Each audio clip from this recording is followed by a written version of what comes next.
This is Badass Billy Gunn, 11-time WWE Tag Team Champion, Intercontinental Champion, Hardcore Champion, and you're listening to IcoPod. You gotta hear this. And if you're not listening to this, I got 2 words for you. Suck it. I think I'm cute. I know I'm sexy. I've got the looks that drives the girls wild. I've got the moves that really move them. I said chill up and down their spine. I'm just a sexy boy. I'm not your boy toy. I'm just a sexy boy. I'm not your boy toy. And we're back with episode 205 of IcoPod. I am Bob Hallion Jr. With me, as always, is Austin Skinner and Dallas Gridley. And fellas, it has been about 7 weeks since we have sat down for a live recording. That's right. Everything that you've heard up until this point has been pre-recorded, just like your Raws from 1996 would have been for the most part. But we're back relatively live for some international incident in your house, number 9 for the World Wrestling Federation. Fellas, we have 5 matches. I don't know about you, but I am pumped for a pay-per-view return. How about you? Well, since Bob spoiled the fact that we recorded 8 weeks worth of content, I don't remember what's on this show. That's why I'm going to do a rundown and pretend like I'm trying to educate and remind our listeners, but in fact, I'm just trying to educate and remind us. Okay, can we run down it before we say how excited we are? Yeah. I forgot I was on a podcast, to be honest with you. I said, oh, shit, we got to do that sometime soon. And Bob was like, yeah, fucking tomorrow. I was like, oh. I thought Austin was going to shit his pants when Bob said tomorrow. Well, no. You text us and you're like, we don't have to record tomorrow, do we? And I was like, yeah, we do. It's international incident. And you're just like, oh, okay. Well, because I thought for some reason back at some point, the scheduling was up until the 10th. But I was sadly mistaken, and here we are. Here we are. Screech got over pretty big, huh? I think everybody the ECW bonus episode. I think that was a lot of fun. Something different. That I enjoyed it. Yeah, I enjoyed it too. I've already caught up with WCW. I've watched Arcade on my own time.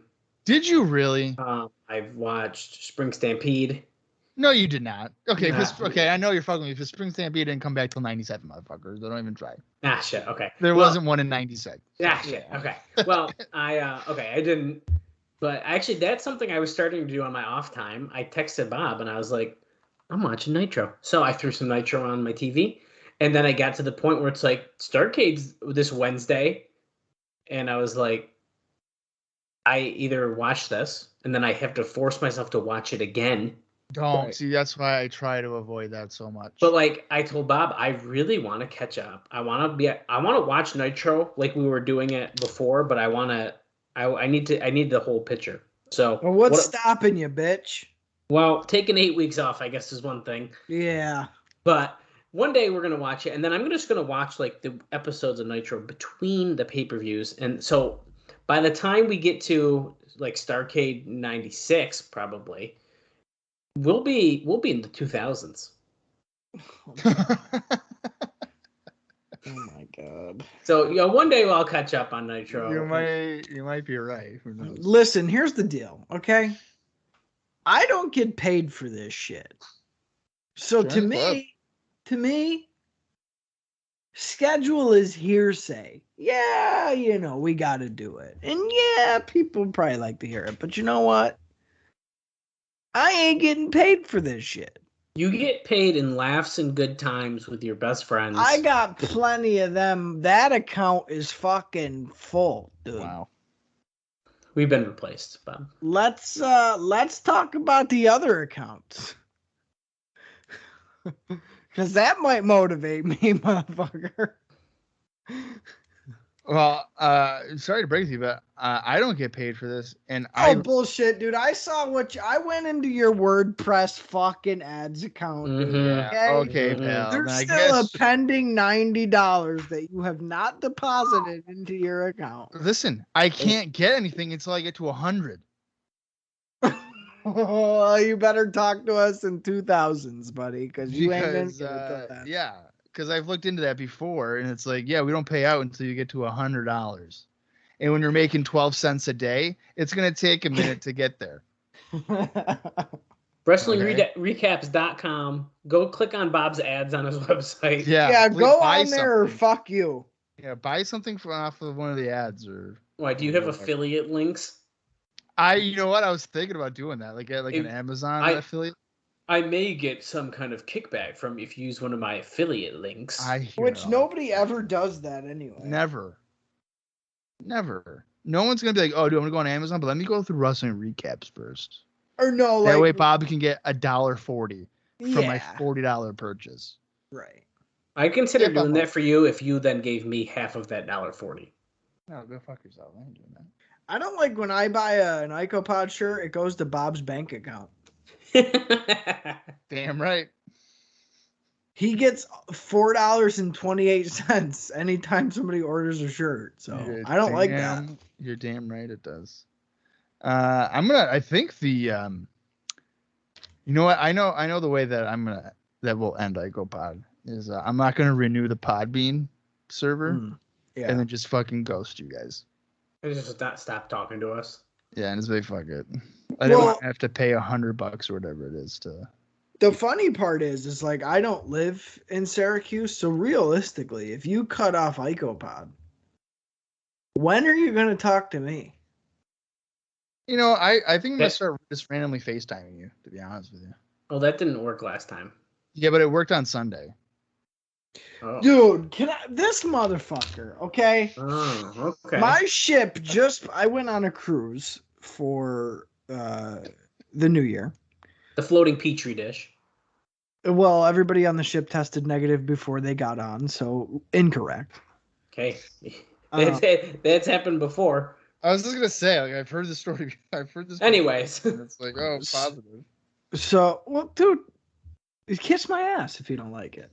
It's fine. I just don't want to go on a petri dish right now. Nobody invited you. Well, good. So I know. You were not invited to the cruise. Right. So we pull back into port. It's Sunday. Fucking, 9 a.m., maybe 8:30 a.m.? Bob's eating lunch. Just waking up. No, I was working. Bob wrote yo to me the night before. Mind you, I didn't get it because I didn't have service. So as soon as I woke up and saw it, I wrote back yo at 8:30 when I just woke up.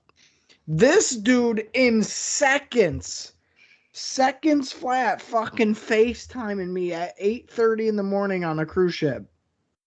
So I answer and I'm literally laying down.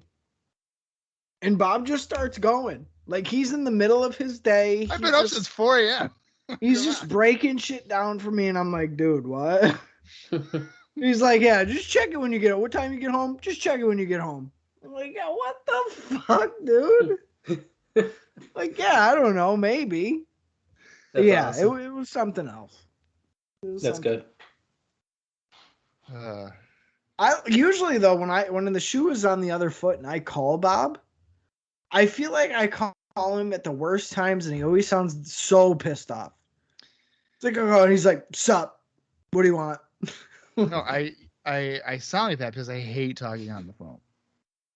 Yeah, Bob's FaceTiming at 8:30 in the morning. Okay, but I'm your friend. FaceTiming, I feel like is different because I'm looking at you. But I'm your friend. Yeah, you treat me like a telemarketer when I. You're starting to sound like my mom, because my mom will be like, "Why do you always sound so mad on the phone?" I was like, "I hate talking on the phone, dude." Or she'll be like, "Why don't you call me?" And I'll be like, "I don't like talking on the phone." And then she'll be like, "But I'm your mother." No, and Bob's mad. And I'll be like, phone. "So what?" Yeah, I don't want to talk mad. On the fucking phone. Bob's always mad. Dude, I'm telling you, hey, what do you want? What's up? I'm not saying, what do you want? I'm not rude. What's up? I go, what's up? Anytime. No, dude, you do not Listen, sound like. I think that Bob also must hate texting then too, because I feel like half the time texting is fine. when me and Bob text, I get a little bit of sass. No, that's me. That's me fucking with you, Dallas. Anytime I'm giving sometimes you like a it's serious. sarcastic response. Nope, it's serious. It's not. So the moral of the story is, don't FaceTime me at fucking 8:30, and don't call Bob ever between the hours of now and ever, because he'll be mad. Right. I'll be fucking livid. I get more concerned. Like if Austin called me, I'd be like, something's It's gotta. The only reason I call Dallas, either it's a fucking whopper of a story. Yeah. Just pickles, lettuce, the full deal. He needs to hear it all. Somebody has passed away. Yeah, I think that's it. Or it's just like bad news. It's never a good thing. I'm never like, oh, let me bullshit and call Dallas on the phone. No, not too recently. I do that with Joe. Joe's that friend for me. Like I'll, every once in a while, every couple of weeks or so, he'll talk to me for a fucking hour on the phone. Oh yeah, he's a talker. Dallas doesn't ever call me.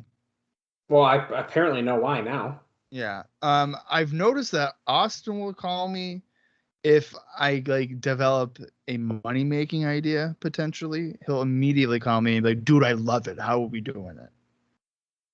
Yeah, I like hearing your ideas. Yeah. Or like if something bad happens. Well, what's something that's bad happens? You had to call me. I called you recently. I think maybe you were sick or something. I just called you on my way home. Oh, you definitely did call me when I was sick. But that was like last year. No, this was recent. Or maybe Sarah was sick and I called you. Oh no, when she was in the hospital. Yeah, this was like a month ago. Yeah. That's right.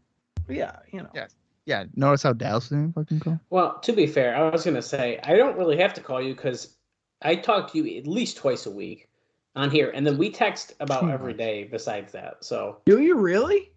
Me and Bob talk about wrestling bullshit almost every day. Wow. Yeah. Like I said, I don't know if I was talking about it on the air, but I've been watching TNA 2010, reviewing it for WrestlingRecaps.com, and I'll text him like, dude, do you know like who this is? And he'll be like, I think it's Main Event Mafia, and I'll be like, it's not though, because like that's well after the fact, and then we'll start talking. I mean, how do you feel about Shannon Moore, Ink? And he'll be like, I think I hate them. Ink. Yeah, we did just talk about Ink. And he'll be like, I'm pretty sure it's because of like Jesse Neal that I don't like them, but like I'm not sure. I have to go back and watch. Yeah, I'd have to watch some TNA 2000. Yeah. Or like I'm like, hey Bob, I'm watching Nitro. You should watch with me so we can talk about the episode. Dude, I'm telling you, dude, when you fucking snap that to me, I had literally just put in a Wegmans order, like maybe 20 seconds before. If I had not done that and had to go pick it up, I would have been like, dude, what Nitro are you watching? Because I'm in. We're gonna watch Nitro. I would have. I've been like, let's go. Like I'll always watch Nitro, and especially if I know someone else is with me watching it. Yeah, why not? Nitro party, let's go. That's right. I'm just living for Ricky that. Ramen, whatever his name is. Ricky Rackman. There you go. I'm just living for that Kimberly Page turn feeling again. I just need that. Oh my god! I need it in my This life motherfucker. to watch 30-year-old wrestling and get a pop from a heel turn. I can't believe she got me. Kimberly turned on DK Page. How do you not know? That happens to me sometimes when I'm watching shit and I'm stuff, especially that I've never seen before. I'm like, oh fuck, I didn't know that. I like seeing the videos of like young kids, 8 years old or something, watching Hulk Hogan turn on Randy Savage, and they're like, "What the hell? Yeah, no, what?" Like that stuff is great because they have no idea. Oh, we have to update everybody at home as well as myself. Dallas, are you still not watching WWE? Well, so here's the thing. Oh man! Fucking god! Damn it! Nope, I am still sober. Wait! You haven't? Nope, I have watched none. Bob texted me the other day and goes, "You gonna watch day one?" And I said, "No, Bob." He goes, but it's like a pay-per-view. I was like, no. I said I'm probably gonna watch WrestleMania out of like habit. Like that I'll do. Well, Yeah. But that's like maybe I can even get Bob out of the house for that one. they get a pass. WrestleMania gets a pass. That's why. So Yeah. that I'll probably do. But besides that, I looked at the card for the day one show and I was like, I saw that last year. Like that same shit. Like, it's the same stuff. Oh my So- god, I can't believe you still haven't watched. No, I've also like lost count. It has to be at least 2 or 3 months, right? I don't know. I Yeah. almost turned it on, but I did not. I've almost turned it on as like there's nothing else to do, but now Kaylee won't allow it to. She's like, no, you don't watch that no more. So we're not putting that on. But so now she has to deal with like the random shows where I'm like, oh, but ROH Final Battle's on tonight. Like I gotta watch this. It's their last show, and she's like, but it's like you can't get as mad now. It's not on as often. So right. Wow. so nope, nothing for me. Wow. I barely even see clips online because like I must follow some good people that don't post that kind of shit, and all I see is people complain about it. Yeah, and when I stopped watching, dude, I went out of my way to unfollow anything that would be just because, like, I don't care. I don't want to keep up on it. I don't want to know. So, Right. like, I don't follow WWE or WWE Raw or, like, any of that shit. Just because, like, I don't care. And it's not good. And until something changes, I don't want to hear about it. Right. Yeah, I mean, I didn't even necessarily unfollow anyone or anything, and I'm still not seeing shit. Like that's how. I don't know. I must have a pretty curated Twitter feed Yeah. where it's a lot of Japanese stuff, indies, Yeah. Impact. No, dude, I've totally cleansed myself at this point. Like I don't want nothing to do with it. So I think we live happier lives when we don't watch it.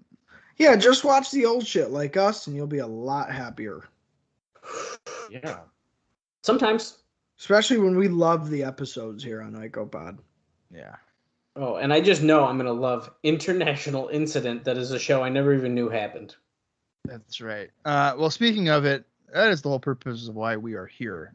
International Incident, which is also known as In Your House number 9. Took place on July 21st, 1996 in Vancouver, British Columbia, Canada. There are not a lot of matches. There was 6 overall. There was 1 on the free-for-all, and there's 5 on the main card. There's surprisingly no dark matches, which I'm not sure why. Here's the tagline, though. 2 hours of hard-hitting, high-flying, heart-stopping, pile-driving action. Yikes. The attendance for this show is 14,804. The venue is the General Motors Place. Palace. No, Place. It's Place. Place. No, that's not what a cage match says. It's also now known as the Rogers Arena. Okay. Sure it is, Bob. Sure it is. It does not say Palace. Well, cage match does, so it's wrong, is what I'm getting at.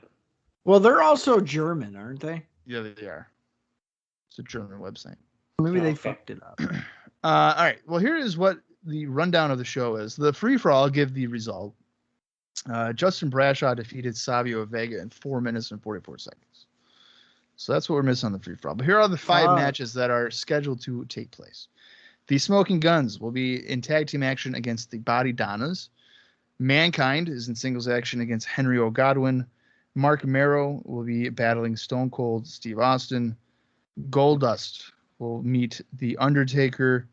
And in the main event, it's a 6-man tag team match where Camp Cornette, which is Vader, Owen Hart, and the British Bulldog, will be battling the People's Posse. Apparently that is their name. Of Shawn Michaels, who is the WWF World Champion, the WWF Intercontinental Champion Ahmed Johnson, and the returning Psycho Sid, who recently made his return on Raw to replace the Ultimate Warrior, who has since departed the World Wrestling Federation yet again. That's right. So we're about to see In Your House pay-per-view with 0 title matches. That would be correct. Awesome. What kind of picture is that? It's an international incident because that is the Great Muta dressed, I believe, as a Power Ranger, and the outfit is just 3 sizes too small. Why does his head looks fake? This looks fake. It might be fake. I don't know. I just stole it from his Twitter. Okay, well then it's real. It's from his Twitter. So there you go. That does not look real at all. That when you just sent it scared me. I'm like, what is this? What is this noise and what is being sent? That is not his body. There's no way. I don't know, man. It might be. There's only one way to find out, and that's to ask him. I'm not buying that at all. Holy shit. No, it's real, dude. It's real because there's other pictures of him dressed like that. Oh, fuck. That's embarrassing. Yeah. All right. Well, there's no observer notes or anything because we don't do that on pay-per-views because these shows are long enough as it is. So we won't be getting into any of that, nor any house show notes. We'll save that for next week. Are you guys ready to do the live watch of In Your House number 9 International Incident? Yeah. I just found the other picture too. Let's start the show. I couldn't be more excited for this show because it's been so long. I'm back with my friends who don't talk to me unless it's on IcoPod. Don't start. Do not start, Mr. Don't Text Back. Yeah, I guess I guess I'm as ready as I'm gonna be. You know, this is bullshit. I tried the other day to have a conversation with Austin about motorsports, and I was like, dude, when I was on a cruise fucking ship. When did your cruise start? Friday. Okay, this is well before Friday. Sure it was. That I messaged you about Eli Tomac. I texted you before Friday too, and I never heard back. Yeah. So I go, dude. You guys are such bullshitters. Really? I'm looking right now. I got receipts, dude. I got fucking receipts. God. I texted you on the 26th, and I never heard back. What did you say? I sent a picture of my Millennium Falcon stand. Oh, fuck. I did see that, but I didn't respond to it. No, you did not. That's true. This is well before. So let's see. Fuck, I did see that, and I meant to say something, and I didn't. When did I fucking message you about this thing? Okay, so Bob's lying. I was not. I am not. No, yeah, that did happen. That's my bad. I fucking messaged this guy about this bullshit. Well, guys, load up Peacock TV while Bob's looking. Well, anyway, no, you know what? You know what? Here's the thing, okay? I only ever hear from Austin when he wants free ads on my fucking website. Yeah, what are friends for? Yeah, exactly, you piece of shit. And then another funny thing, I don't even know if Dallas knows this or realizes it, but like Austin had Snapchat for like 45 seconds. Oh, dude, no, we're talking about that. We are talking because so here's the thing. So I go on Snapchat and it says, "Oh, add new friend," like he's in your contacts, and it says Austin Skinner, and I go, "There's no fucking way." Oh, that's this guy is like bullshit. So I add. I'm thinking maybe like someone's fucking around, right? And like for some, I think like instantly it was gone. So I was like, "Dude, did you get Snapchat?" And he's like, "Yeah," but it's like super overwhelming. And by the way, I did message you. I found it. December 18th. I was like, is there a race tonight? And you're like, nah, Supercross doesn't start until the 8th. What do you want me to say? I want you to be my friend and be like, yeah, dude, I think. At least he answered you. He's like, no, dude, like, fuck this. Like, I ain't fucking talking to you about fucking Supercross bullshit. Okay, Snapchat, really quick, dude, really quick. For the fuck of it, right? I download it. I sign in. First of all, it's like somebody already had my shit. Because I sign in and it's like an account. I was like, what the fuck is this bullshit? So I go in, dude. Shit's lighting up. There's videos. You can click on people's pictures. All this. There's fucking 30 photos on the top. I'm like, dude, fuck this. I ain't even starting this bullshit. That's funny. Because I know people are already kind of jumped off of that ship. So here I am thinking if I get into it, fucking place is half empty as it is. I'll just do what I do and it won't be bad. And here's another little platform that maybe different people are using or at different capacities. Oh, no, dude. Soon as I logged into that bitch, Bob's fucking adding me. There's all this. I'm like, dude, fuck this. I went and I fucking deactivated the account, delete, remove my phone number. Fuck that bullshit. And that's awesome. when Bob wrote me. And I said, nah, dude, I ain't doing that. Nope. That's why I still don't have Instagram. It's the same thing. I ain't doing that bullshit. I ain't getting into it. Yeah, but you That's basically funny. are using Snapchat just through Facebook when you add the stories and stuff. Well, and that's why, because I like doing the stories on Facebook. It's funny. So that's what I thought would transition easy. Nah, no, fuck that. That's pretty easy though. It's pretty easy. Not doing it.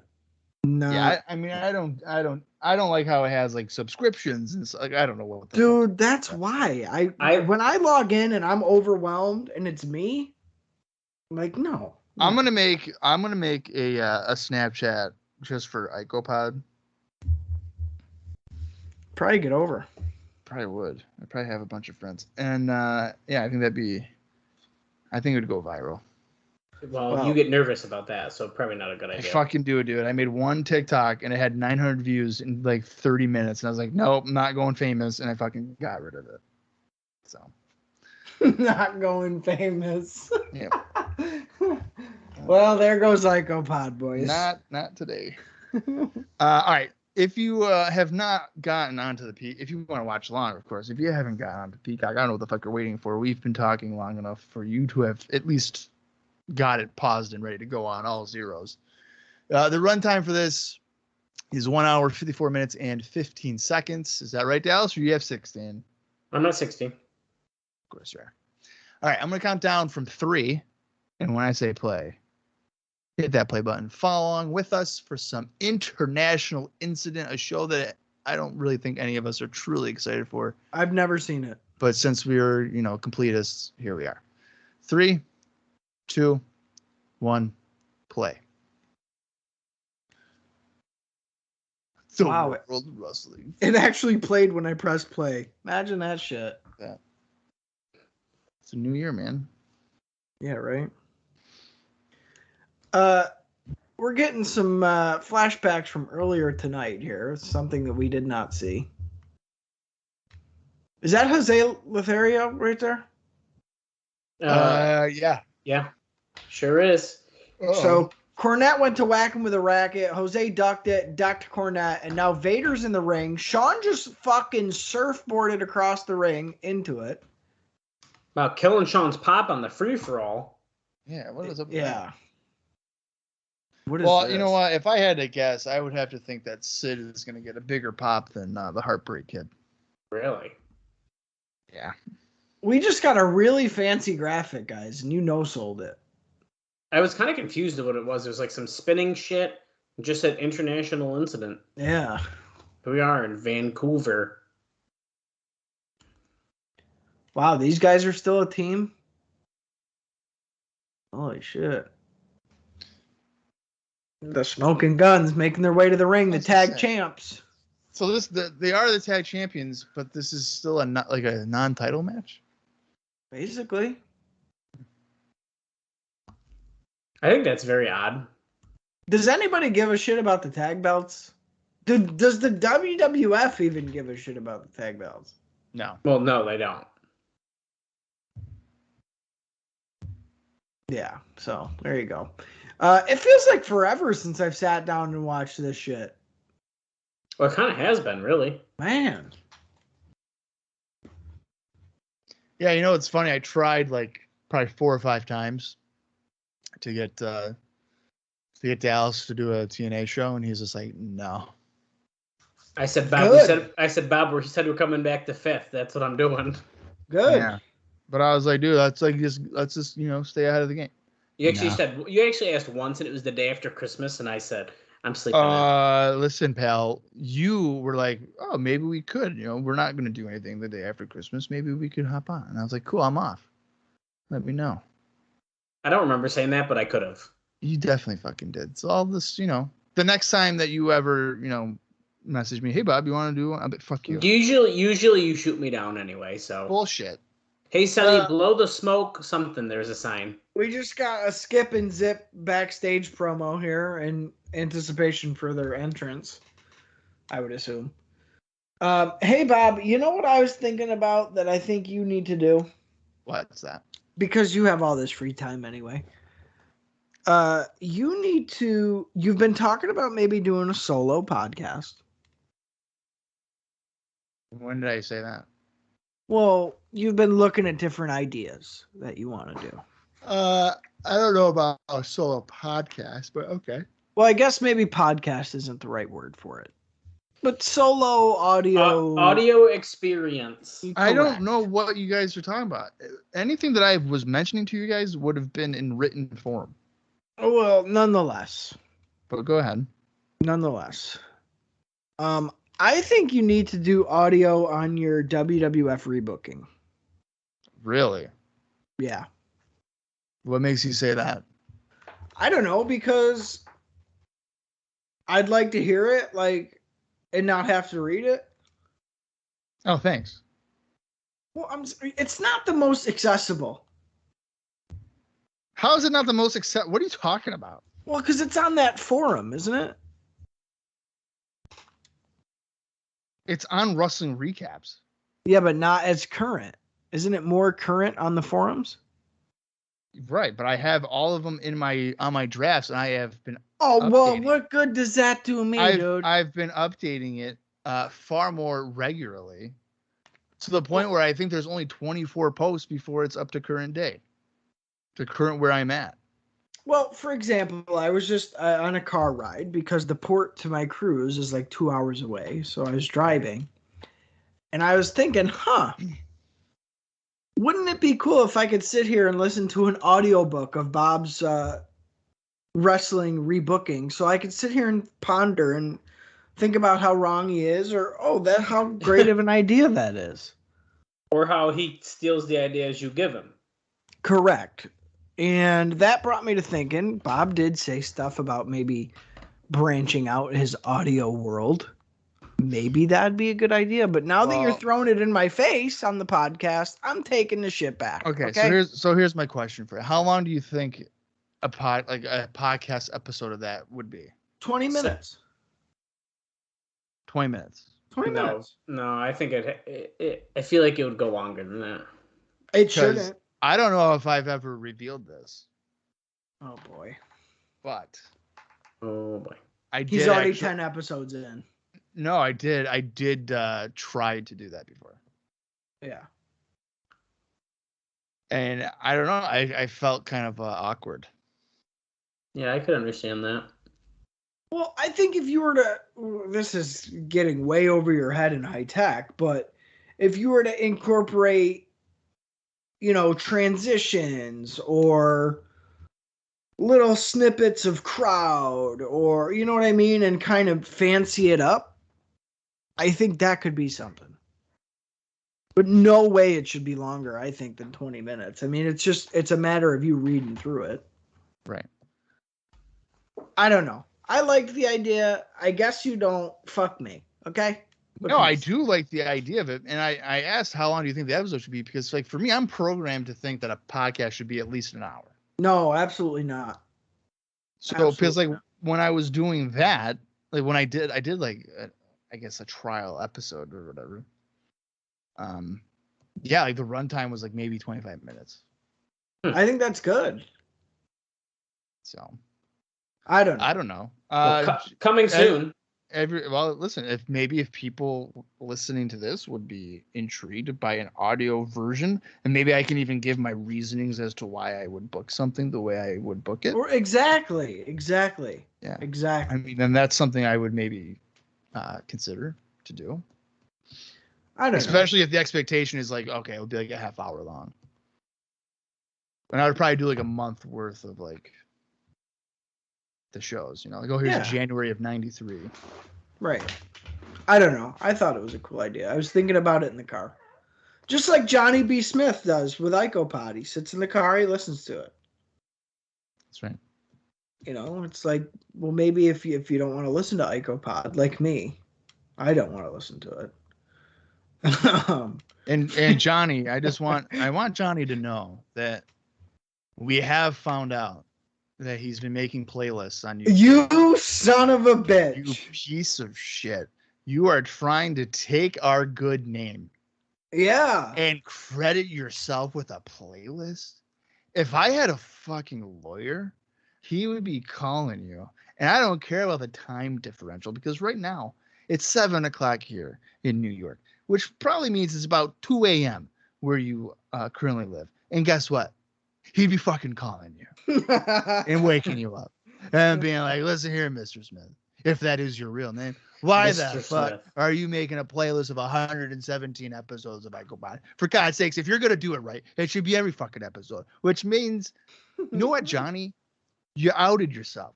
You will like and share our shit, but you know what? I think you stopped listening at episode 117. Yeah. You'll probably never even hear this. Right. Cease and desist. You're gone. That's quite the thought. I didn't think about that part. Yeah. You probably quit. Speaking of never seeing I quit this, on episode 117 too, so whatever. Speaking of never seeing this or hearing this, what have we missed in the tag team match, guys? Absolutely Nothing. Wrestled. Correct. Yeah. Wrestled, baby. It's been very dark match tag team. Yep. I'm nervous about this entire show. I am too, to be honest with you. Who did they buffalo into buying this? Come on. Did I don't people know. buy this pay-per-view? I think that the main event will have just some excitement because there's like the big names all in it, but like everything before that is not.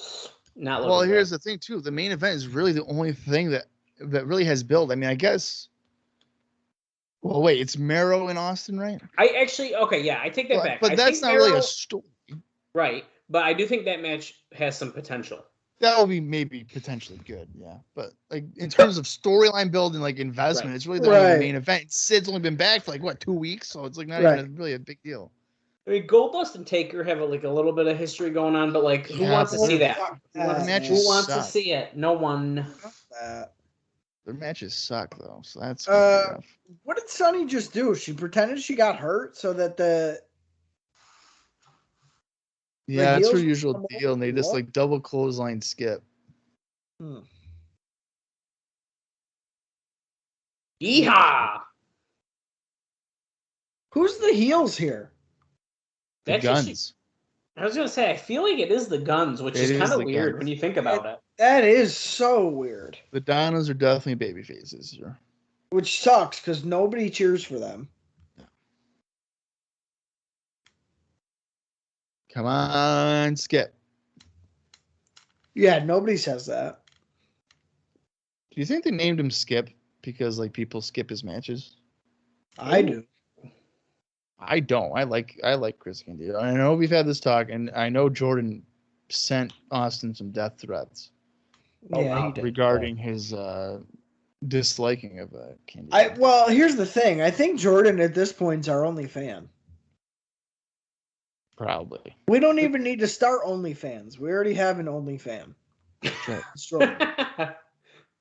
We've killed everyone off. No one is. Dude, yeah, we've scared everybody away. Then we bring Screech on for an ECW bonus episode. That really talk about killing the fucking business. He killed the territory. Yeah, that's when you know like the show's off the rails when you got to bring in Screech to try to pump up the crowd a little bit. Right. If you guys think we're doing that again, nope. Nope. Hell ECW? no. Nope. Did you hear how awkward he was on the episode? It was. He's gonna be listening to this and he's gonna be like, "What? Oh my god, I fucking never." He's gonna text me, "Fuck you guys, dude. I'm never coming on again." Fuck you guys. He was great. He's had nothing but positive feedback, which honestly pisses me off because it's his first time on the podcast. We've been doing this for fucking years. I don't get any fucking like, "Hey, great job, Bob." Realistically, Screech should be doing a weekly podcast. I mean, I could listen to Screech for an hour once a week. Talk about an hour podcast. Screech Monroe. What the fuck? Billy couldn't leap over Bart? That was wicked bad, yeah. He couldn't get himself He's over. Like, Bart, you're too fucking tall, you asshole. You're taller than me. How am I supposed to leap over you? He's yelling at the crowd like it's their fault. Yeah. No, this is what we should do. Okay. We should make our own network where we merge IcoPod and TNA, right? God. Under one branch, and we call it the Ico TNA Podcast Network. Holy crap! Ico TNA Podcast Network, full of fun. TNA, full of fun, extravaganza. You're not going to want to miss this. That's the entire title. Okay. We wouldn't have enough characters to fill. Yeah, we would have ran out after the fucking podcast or whatever. But then, so like, we'll have IcoPod and we'll have the TNA one, and then we can have Screech come on and we can start a SpongeBob podcast, which I think would be a fucking amazing. Oh my God. I would love to listen to Screech review a SpongeBob episode. Dude. Sarah and I are going to start a podcast where we review every episode of Law and Order, every single incarnation of it. Oh, I don't know about that one, Bob. Come on, dude. There's a lot of content. There's like 23 seasons of Special Victims Unit. Bob, if you and Screech did an hour-long SpongeBob episode review podcast, I would be all fucking over that. I don't know if we could do an hour. I mean, each episode for an 11-minute episode. I was gonna say each episode is like 13 minutes. Well, you do it how they air them on TV. They do 2. Right, so right. So it's like the 24 minutes or whatever. Right. So then you got to fluff it. You fluff it. So you get to 30. So you're like, yeah, I don't know if I really like what Plankton was doing to that one. Mr. Krabs no-sold SpongeBob in this episode. Yeah, Mr. Krabs was kind of a grouch, and SpongeBob was just trying to be nice, and like he wanted to cook more Krabby Patties, and then it just wasn't working. I feel like Squidward got overbooked this episode. Patrick was a little too dumb this time around, so yeah, it kind of took me out of the moment. And just think, once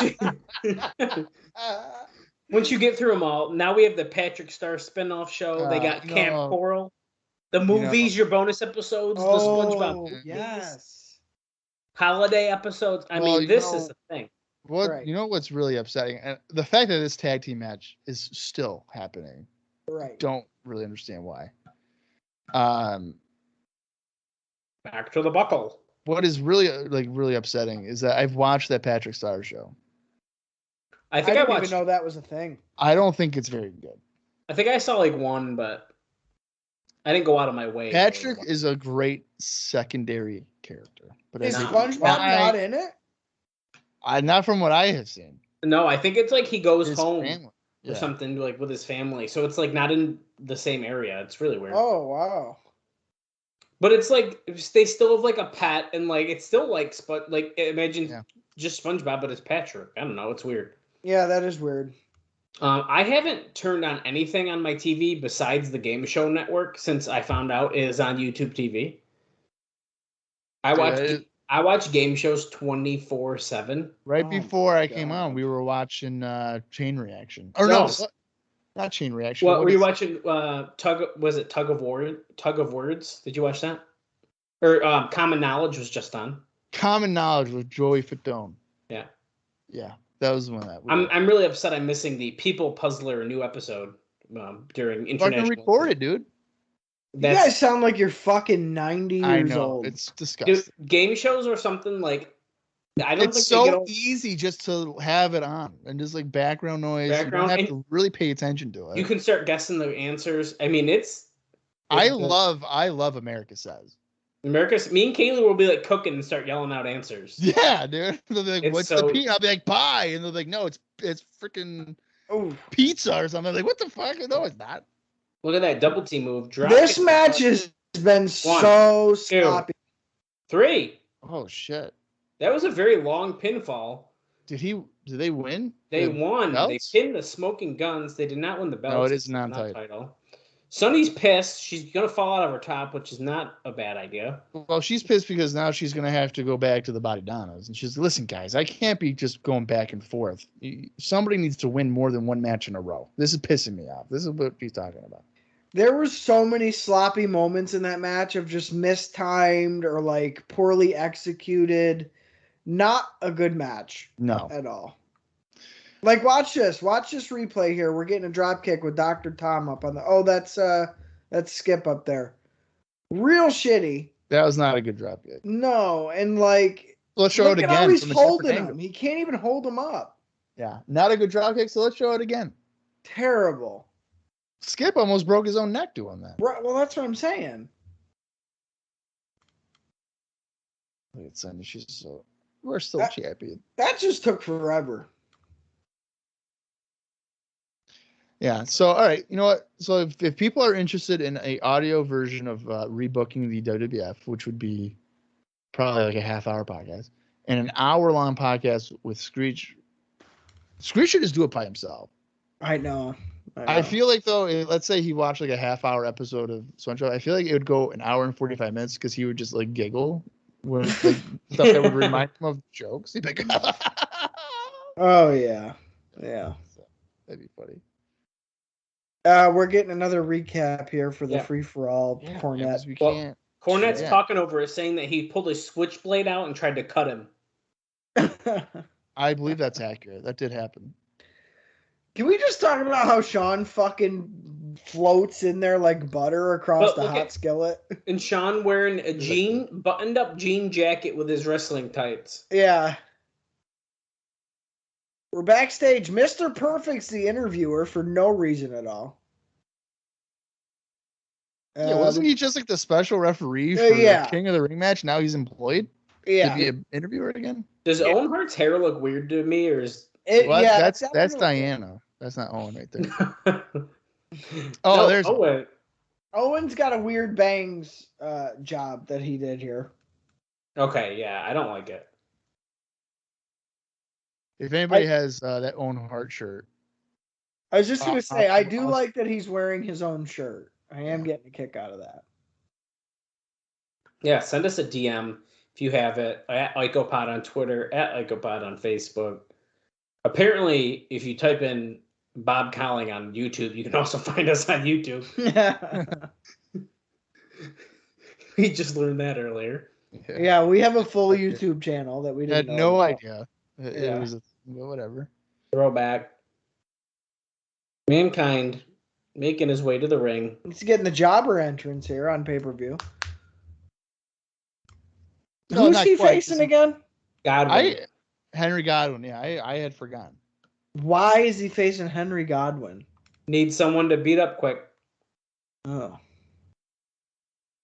I would assume Godwin's already in the ring if they're giving Mankind a jobber entrance, right? I don't see him. Maybe standing ringside? Nope, here he comes. Oh. I hear the music. Are you kidding me? They're giving a full entrance to Henry Godwin, but not to Mankind? Bad move. I like the Hillbilly Jim's in the front, like he's fighting. Where's Phineas? He's milking the pigs. Oh. Jesus. Look at that shitty in your house shirt. They like screen printed it in the fucking parking lot and selling them. You can probably get that on Redbubble. Literally, and it would look just as good. Yeah. Shout out to Jordan for buying a IcoPod shirt. Yeah, now he just has to actually wear it. No. Hey, listen, guys. Jordan has brought podcast signs to wrestling shows and got them on TV. So. Oh, I know. He's in a VIP group for sure. But Johnny B. Smith is apparently running our YouTube page, so unbeknownst to us. I guess at least let us know if you're doing something like that. Like, oh, hey, by the way. Yeah, I guess that he's maybe in a league by himself. You know what's funny is like I can just see Johnny listening to this, and he's like probably blushing. He's like, "Oh fuck, I didn't think they'd actually look. Let me go just put it on hidden." Like, fuck. Look how awful Mankind's head looks from like the ripping out the hair and probably shaving patches in and all that. He looks awful. You've never just sat in your chair and just rip your hair out for fun. No. I've tried. It doesn't work. I'm gonna see if I can do it right now. No, Bob, it has to be a certain length. Right. Bob, your hair is like It's like it's so thick. I don't think you could do it. Probably not. And if I did, I'd definitely bleed. Yeah. It'd be pretty bad. I fucking hate my hair so much. Oh, okay. Dude, man, it's like Evan Almighty with me. I could shave it all off, wipe it down with a towel, and then look back in the mirror, and it's fucking back. Maybe it's a sign to grow it out. Ah, dude, I can't do it. Could you imagine me with long hair? I want to see it, kind of. Oh my god. I don't. That'd be brutal. I'd look like a fucking karaoke member, like a drummer of a karaoke band. Although then you wouldn't need a wig for Macho Man costume every year. That's true.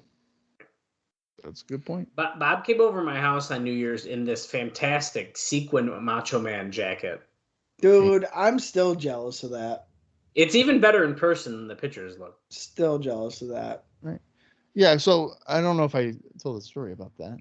Probably haven't because we haven't even been on here since fucking Christmas anyway. But yeah, so Sarah got me the Randy Savage sequence, like purple jacket thing. And Right. I had sent like ideas to my sister, mother, and Sarah about like what I would want for Christmas as Mankind is just pummeling our good old fashioned pig farmer guy. And you know, it was like that chalk line stuff or whatever. Right. And I sent like a bunch of shorts and whatever. Well, Sarah, being the type of person that she is, she deep dove into the fucking website. And she came across the jacket and she was like, "Oh my God, look at this jacket." And I was like, "Oh yeah, that's pretty cool." And she's like, "Would you wear that?" And I was like, "Yeah, I think so." I mean, I wouldn't pay for it. Like I wouldn't buy it. Right. Because it's like, you know, I don't remember how much it was, but I was like, I don't think I'd ever, you know, buy it. Right. But she was like, "But you would wear it." And I was like, "Yeah, because it's like Macho Man. It's cool. Like I don't care. Like is somebody gonna make fun of me for wearing a fucking jacket?" She's like, "Okay." So like when we opened the gifts on Christmas Eve, because we're children and we can't wait for Christmas Day. Yeah. I think it was the last present I opened. I opened it up and I'm like, "Are you fucking kidding me? You got me the jacket." And she said, "You said you'd wear it." Yeah, And I was like, "I will, and I am going to." And I have. Right. I'm not gonna not wear it. I don't care. Have you guys seen the Bash at the Beach shorts? I'm not sure if I have. Like the green ones? Yeah, the green with the yellow. I think so, yeah. Yeah, those are cool. I wanted to get the Nitro shorts, but then I realized it also said No Limit Soldiers. Yeah. And I'm not going to support Master P because I did not like that. So Yeah. They got the retro Triple H ones, which are kind of cool. I want to get the Chris Benoit shorts.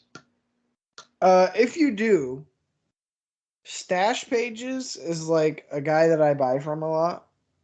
And he's like his own little indie seller. Yeah. He does some sick Crippler Chris Benoit shorts. So definitely look into that too. Hey, they have Macho King shorts. They do? Yeah.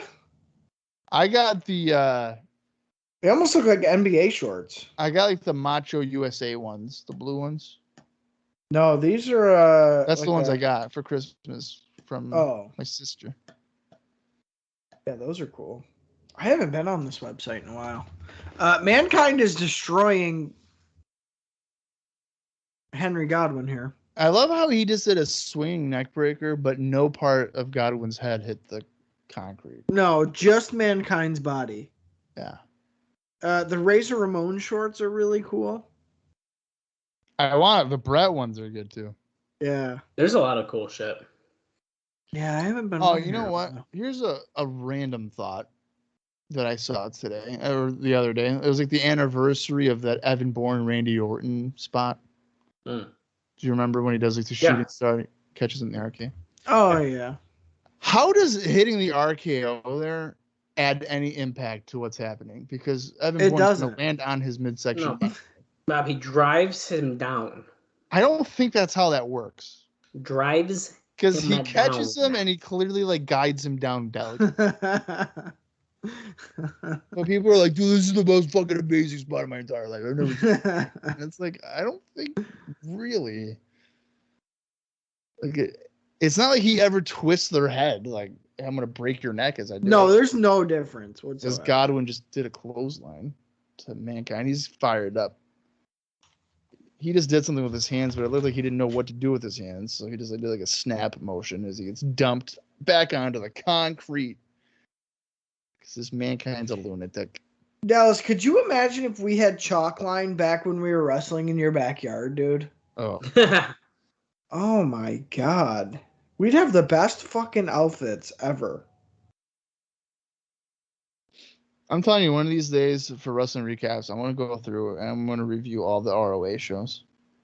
Please don't do that. I mean, And this is pre that anyway, what I'm talking about. When we picked, like hand picked, all right, dude, you're gonna get 10 guys, I'm gonna get 10 guys. And it's like Dallas was like Jericho, Raven, all these different. I had like Brett, Razor Ramon, Kane, maybe. I definitely had Kane. yeah, you did. And all this shit, and it's like, dude, you see all these outfits now that you can Ring make the some good fucking shit. bell. Why is he not ringing the bell? He's clearly dead. No, dude. You got to keep it going. Jesus Christ, Tim White. Mankind just won with a mandible claw, of course, but for some reason, Tim White decided to wait 35 seconds before realizing, oh, hey, maybe Henry Godwin's passed out. He was literally shaking his legs like you would see somebody dying in GTA before he was like, you know what? maybe it's time to ring the bell. Dallas, why don't you have these HBK WrestleMania 14 red shorts? I actually want the pants. Like they have like pants. Oh, yeah. I want those wicked bad. Like, what the fuck are you doing? There are Eddie Guerrero pants that I have almost put in my cart and almost bought. Those Shawn Michaels pants though. Like what? I can't believe that you don't own those. Yeah, I really do need to. Mankind just destroyed the ringside area as well as his opponent, and now is running backstage. So there you go. What the hell is he doing? Why is the Monty up on the? It's because it's British Columbia, dude. That's literally him. Yeah. Brian Pillman is with the Body Donnas on the Superstar line. That's so funny. Do you think Sonny ever fucked Tom Pritchard on accident? Oh my god. On accident. Yeah. I mean, because like maybe one night she just banged Tom Pritchard, right, and then the next night she was hooking up with Skip, and she's like, close enough. Skip, why is your penis smaller? Why is your penis smaller tonight? And he'll be like, what are you fucking talking about?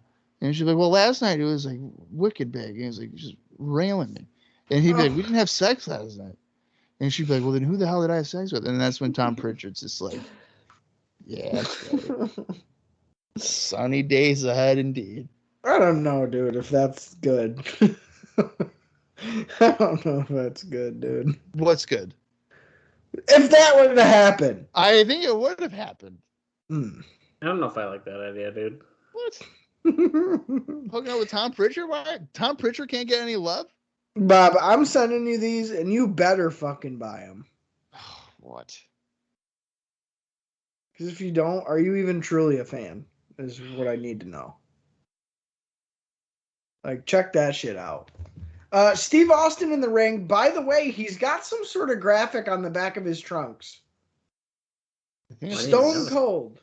Oh, that's weird. With a little star, little Texas star. And it's like wings. I saw these. Those are cool as fuck. They're like NBA shorts. They're on sale too. Yeah, they're like NBA shorts, so get them. Or you're fucking up. Dallas, you buy shorts from there too. Okay, I will. Because I probably will too. Here we go, guys. We're going into our next contest here. These shorts are pretty cool. I like that its face is on the side. Yeah. But it's like downplayed. Yeah. We got Marvelous Marc Mero coming out. This fucking guy. Why you gotta do this to me? I don't know, dude, but for $40, like those are worth it. So just get them. You have the Owen ones, right? Don't you? Yeah. The Owen ones, though, I bought from that Stash Pages guy. And they're very hard to match stuff to. Because it's fucking black and pink. Black and pink goes with anything. Right. What goes with fucking purple and blue and yellow? And a Blue, Macho Man face. Yellow, white, purple. I don't got time for that. I think Chalkline had an ECW like tracksuit I really liked.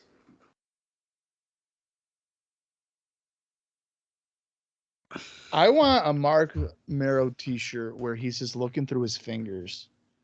Just his face. And it just says Wild And Man. it's just like, wow, man. Yeah. Don't let your eyes deceive you. Oh my fucking God. Dallas, make it. Write it down and I'll see what I can Book do. it. Yeah, that'd be good. Also do like Long Live Virgil. Yeah, I like that. That'd be good.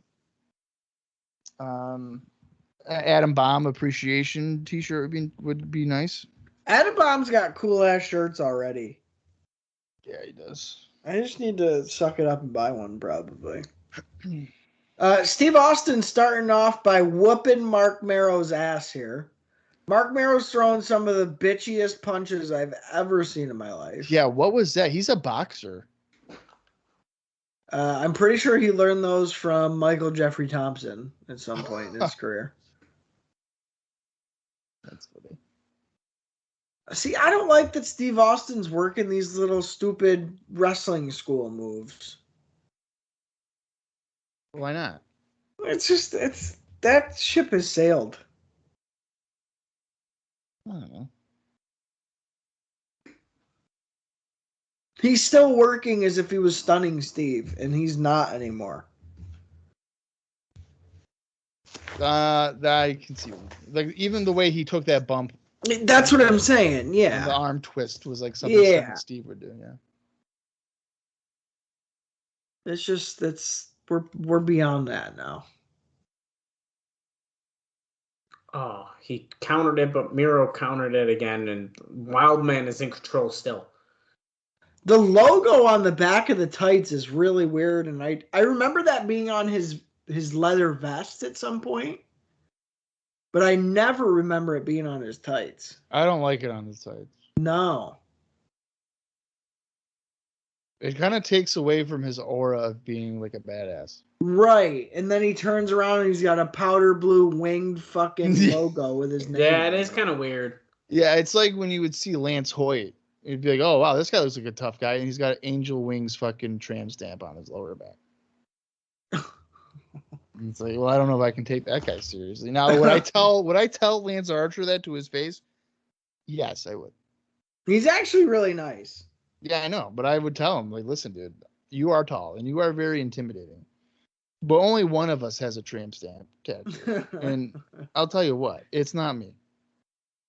Bob, why didn't you go to wrestling school? I would never be able to be a wrestler. Bob? Because I wouldn't trust myself. I was gonna say, Bob, I feel like if he moved weird, he'd throw out his knee or something. I would be worried about my ankles. His I ankle. don't think that. I'd be worried about my ankles. Bob's never come off as overly cautious to me, I don't think. Well, no, not a cautious. It's the lack of athleticism. Yes. Really? I'm 6'4" and I can't dunk. There you go. So we're getting a picture-in-picture here. Marlena and the usher are typing something out. I like the little gloved hands typing on the computer.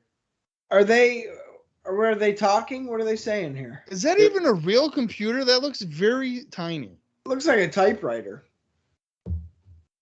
I don't know. They were saying something about him, but I don't think really much because they probably also don't know what they're doing. That was the move that. Oh, see, he's even selling it. That was the move that he busted up his lip at King of the Ring. Yeah, faked the little hook pin with the feet thing. Yeah, and he faked him out.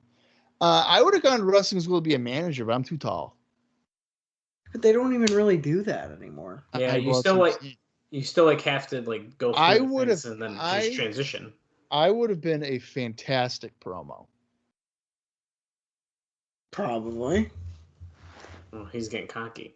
No, I know I would, because I would focus on it so much.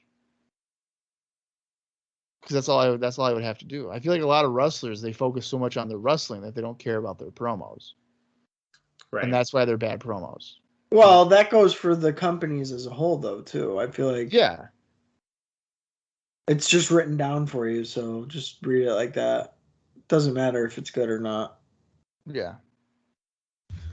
Mero sent into the post here on the outside. This match hasn't been too bad so far. No, and well, it's certainly better than the fucking first two matches. Oh God. But no, I remember like I think, right, Dallas, you wanted me to do something with you guys before? Yeah, but that didn't work out. Yeah. Well, because eventually you'd have to get physical, and you didn't want to do that. Well, I told him how much it would take to get me in there. Right. Yeah. Your booking fee was too high. Financially, and he was Hogan 98. Yeah. And he was just like, no. Yeah, the booking fee just was out of control. So Yeah, I couldn't. Well, you know what? And when I was there watching some of these absolute lunatics doing fucking stupid shit, yeah, that's true. it's like, why would I do that? Well, yeah, and I don't think. I mean, going back to Bob's booking fee, some change underneath the garage door isn't going to cover Bob's booking fee. Oh no. The rolled quarters and $3 in ones was just not going to cut it. No, it wouldn't. No, if you know what, if you were like, because we would go to Buffalo Wild Wings sometimes.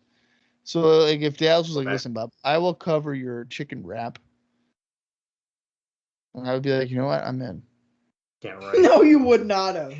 $8.50 plus tip. I'm in. Oof. Do it. All I'm saying is since Buffalo Wild Wings closed the Cicero location, it has not been the same. It really has not. I don't go anymore. Something happened with their recipes and shit, dude, because They changed the breading. Yeah, because I've even tried to go since I've been down here, and it's fucking terrible. Really? They changed the breading? Dude, yeah, they definitely did. The tenders are not as good. The quality of the chicken's not even as good. They're way downhill. Is there anything even in that location? No. Oh. I miss those days. Starving yourself all day in the hot sun and then going to eat fucking breaded chicken and fries. Hell yeah. That was the best. Yeah. This match is kind of slow. There's a couple like mini exciting moments, but like it's like pretty much like a headlock and an armbar. Yeah. Austin, how do you feel about Fig Newtons? Oh. No, I don't eat that. Oh God. Bastards. Because he's not 80, Bob. I'm trying real hard not to go grab a sleeve of them. Those would give sleeve. I can tell just by the fake jelly in them how bad a like heartburn I'd get from them. My favorite thing is when yes, a sleeve. I didn't stutter. My favorite thing is when I eat them and then it gets stuck on the roof of my mouth. Ugh. And I have to use my tongue to like scrape it off. Oh my God, you fucking maniac. What the fuck? And it's like shitty flavor. It's like boysenberry and all this shitty fucking. You know what? Fuck old this. I'm people gonna go flavors. get some and I'm gonna eat them on the air. And you It's guys, old people shit. Dude, Yeah, you're damn right it is, motherfucker. Get out of here. Go get a fucking Pissing sleeve.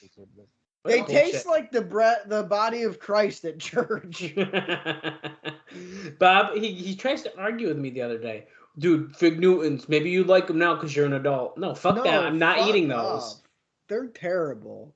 They just look gross. Exactly. And they do. They have some weird ass taste. No, I'm not eating that shit.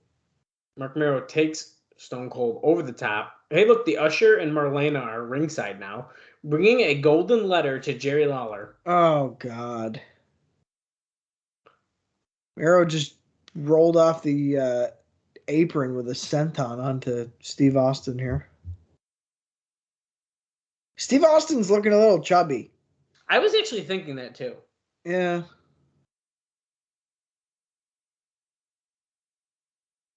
Oh no, what is Marc Mero going to do? Oh, that was cool. Oh, wow. Little backflip off the apron there onto Steve Austin into the aisleway. It was impressive. Yeah.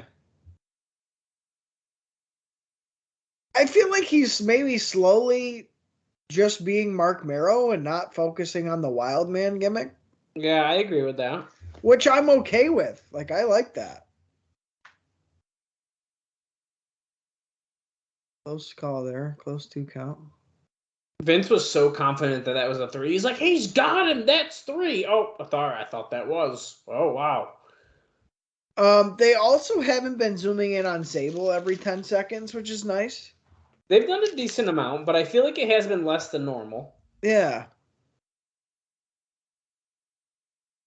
The fuck is this shit?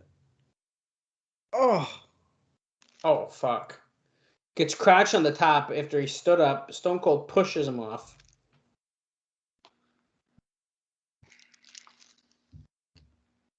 Oh my Oh, god. Bob. Those look even grosser than I remember. Okay, dude. It looks What's like their cardboard. shelf life? 20 years? Probably. Going for the Stone Cold Stunner.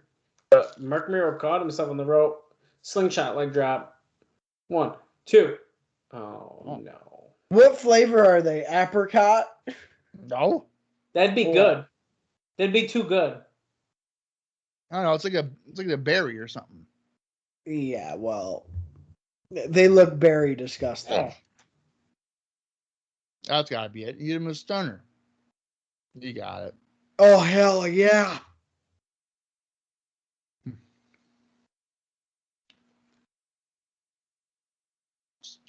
Stone Cold Steve Austin. Just whoop your ass. He tried to mouth the word 316, and then he counted it on his hands, but realized he was doing it wrong, and then just left the ring. Yeah, he sure did.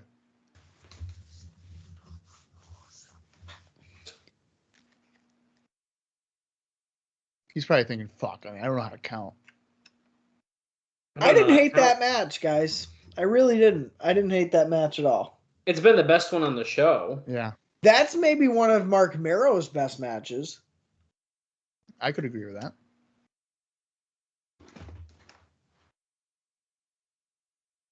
Oh.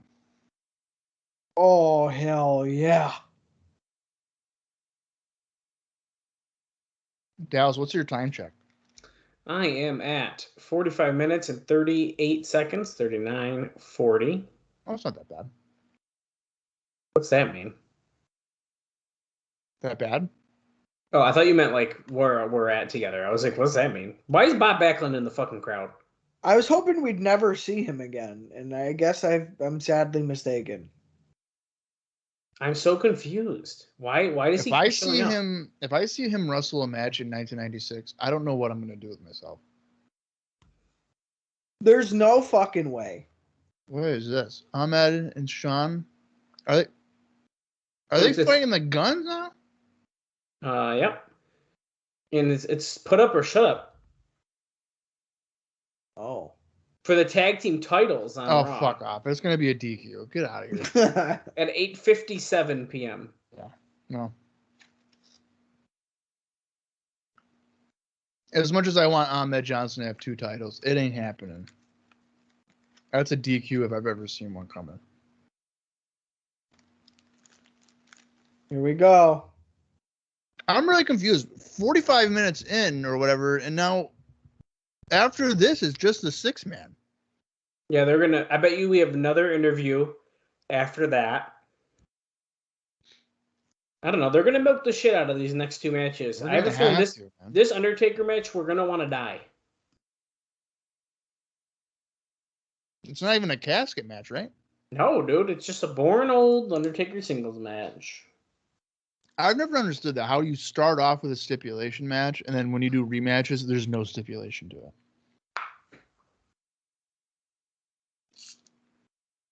That's like starting off with like a Hell in a Cell, and then being like, next month, watch these guys just wrestle. It's like, why? I just watched them freaking destroy each other in Hell in a Cell. Why am I going to watch them wrestle?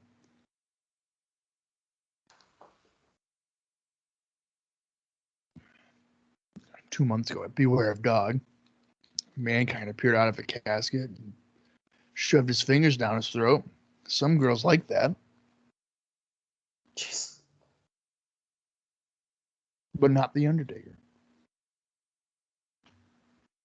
Oh, yes.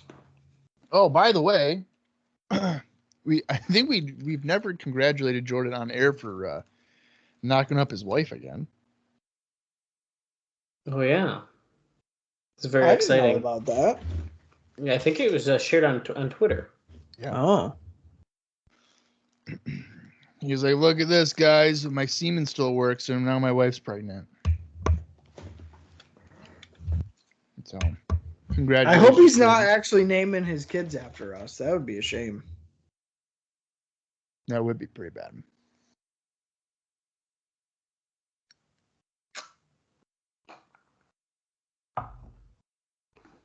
No kid deserves to be, should have to be named Robert.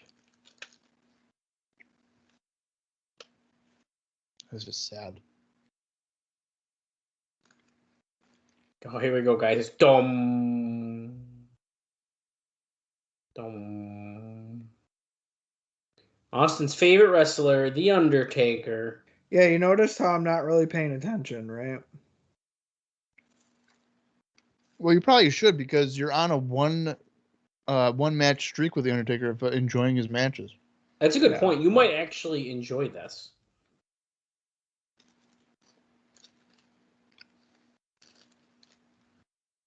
Probably not. It's Goldust and Undertaker and another casket All I know is that on episode 1 of IcoPod, Austin was like, I fucking hate Tatanka. And I was like, dude, at some point in time, you're going to like Tatanka. And he's like, bullshit. Ain't going to happen. I mean, it took 1.5 years. But by God, we got there. Yeah, but I think that was a more like an ironic thing. Like, I ironically liked him. Not that it was like, this dude's my favorite wrestler. I don't know. I definitely was able to tolerate him way more. As we went on. You also stated that you did not like IRS, and you proceeded to then vote and say that he had the best match at SummerSlam '93 with the 1-2-3 kid. You don't have to like someone to say they had the best match on a shitty show. Yeah, damn right you do. And let's be honest, out of the entire fluctuation of rosters from 93 to 96, IRS was one of the most fundamentally sound guys that we've seen. Was he boring? You know, that's debatable. It was 100% boring. Was his matches slower than dog shit on a cold day? You know, sometimes. I loved Money Incorporated, but when it just became IRS, I was like, fuck, no.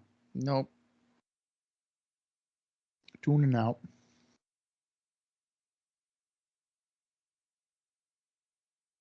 Not happening. And yet I did it.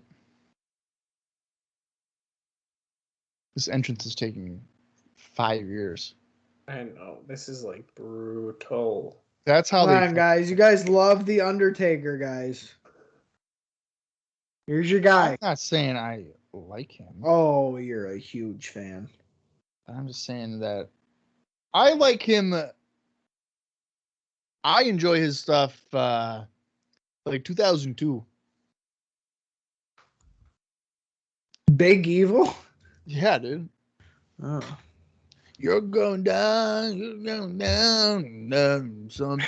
I don't know. Undertaker has never been a guy for me. Yeah.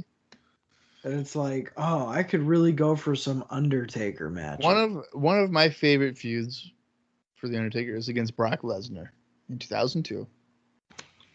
And it's when Paul Heyman brings in Tracy.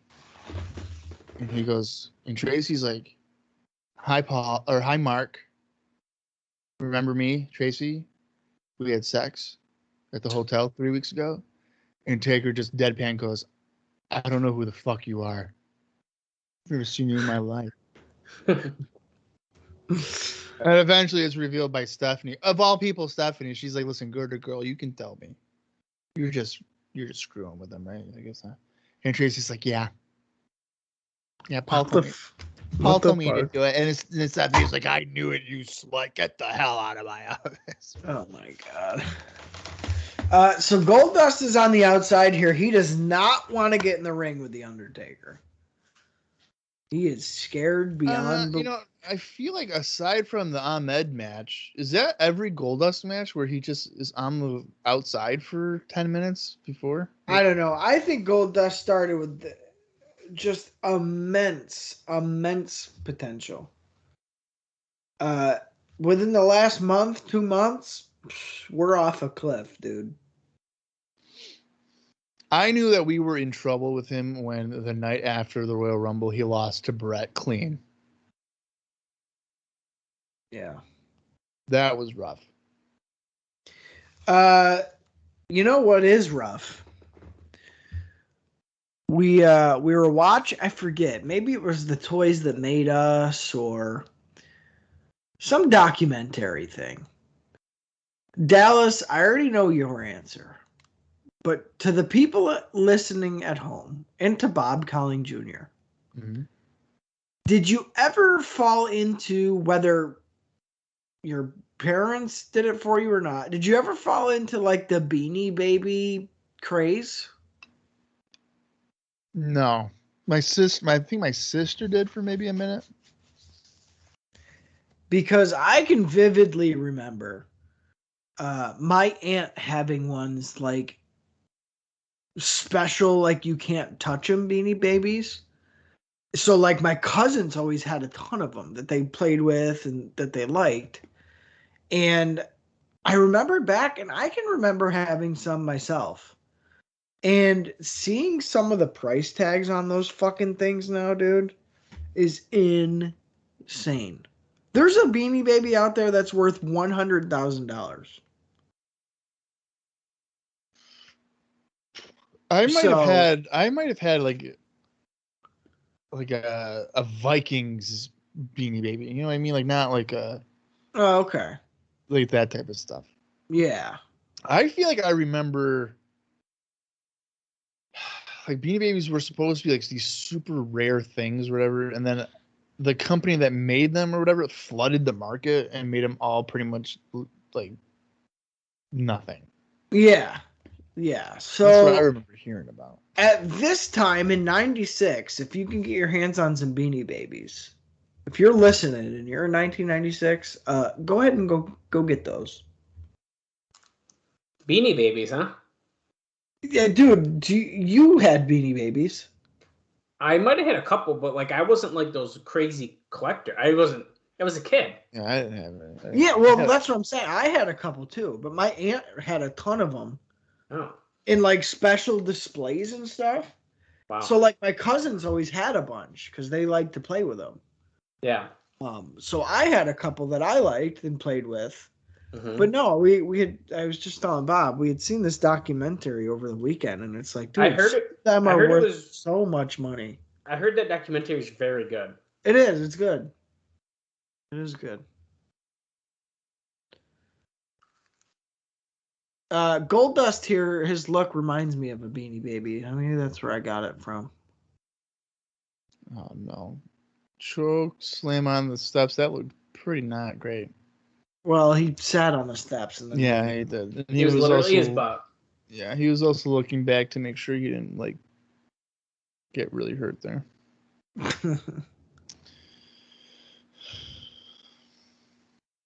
They're talking about Spinal Tap, the movie, on commentary. Undertaker's roots are all the way grown out. So there you go. Which is so contradicting scary. his story, his character, because if he's dead, if anything, Right. he should be losing his hair. Right. It's so scary when he grows his roots out. Oh I like the brief Oh my period. God, Vince, he's a redhead. I fucking do it. I like the brief period of Undertaker with the fucking Phantom mask on. That was because of Mabel. Yeah. Well, it sucked. Just hit her with the steps, dude. What are we doing? All right. You know what? You coward. Coward. He's dead, but he's got manners, god damn it. That's right. He knows not to hit a woman. He's a gentleman. Guys, this match has been terrible. I don't even know if I'd classify it as a match because I'm not really sure what has happened that would even equate to them wrestling. Aside from the this unfortunately has been a trend with Goldust, though. Just remember where he doesn't really have matches. He does have a knee injury, though. Well, I know, but like, don't put him in the ring then. Right. What is he doing? Is he biting the rope? Is he using his teeth to untie the? Yeah, that's what it looked like he was doing. Maybe. I don't know. I feel like, Dustin Rhodes at this point is not a work rate wrestler like he was in WCW.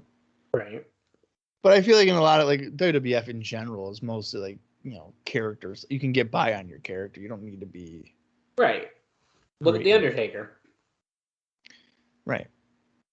Yeah, exactly.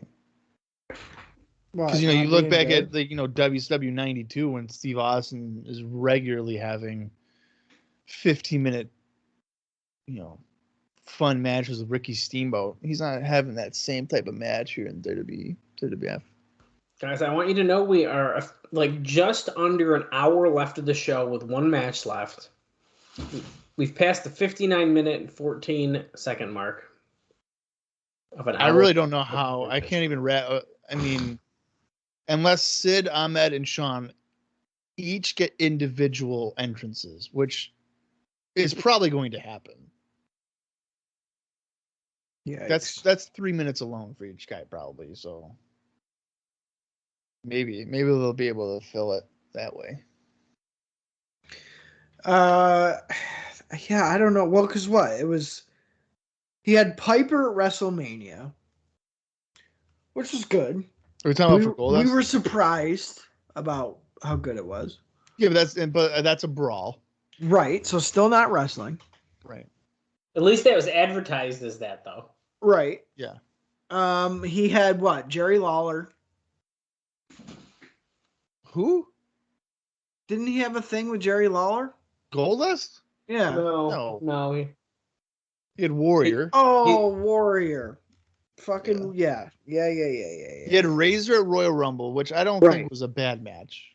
And it was a good storyline. Yeah. Yeah. He wasn't on the February one.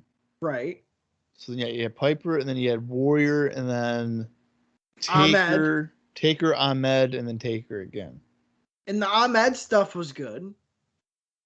But as far as a match in the ring, I can't think of one. It's been a very long time. Yeah. And you'd think here with Undertaker having somebody that he can actually work a match with, that they'd work a match. Well, I mean, I don't know how recovered Goldust is with that knee injury that he had back in like April. And by the looks of it, it looks like it's still kind of wrapped up. Oh yeah, he's still got the huge brace underneath. Yeah. I don't know. Like Dallas said, I think if it's to that point, you stay off TV for a little while. Yeah, but I mean, he just got there. He was the IC champ. I mean, he probably is looking for any way to stay, keep going. Yeah, relevant. It does look like Goldust. Well, yeah, I would say it does look like Goldust has packed on a little weight. Yeah, his upper body's looking a little thicker. Yeah.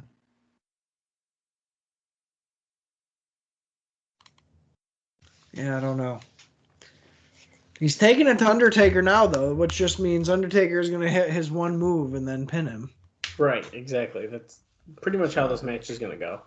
Dallas, how is your solitaire game going? I don't play solitaire.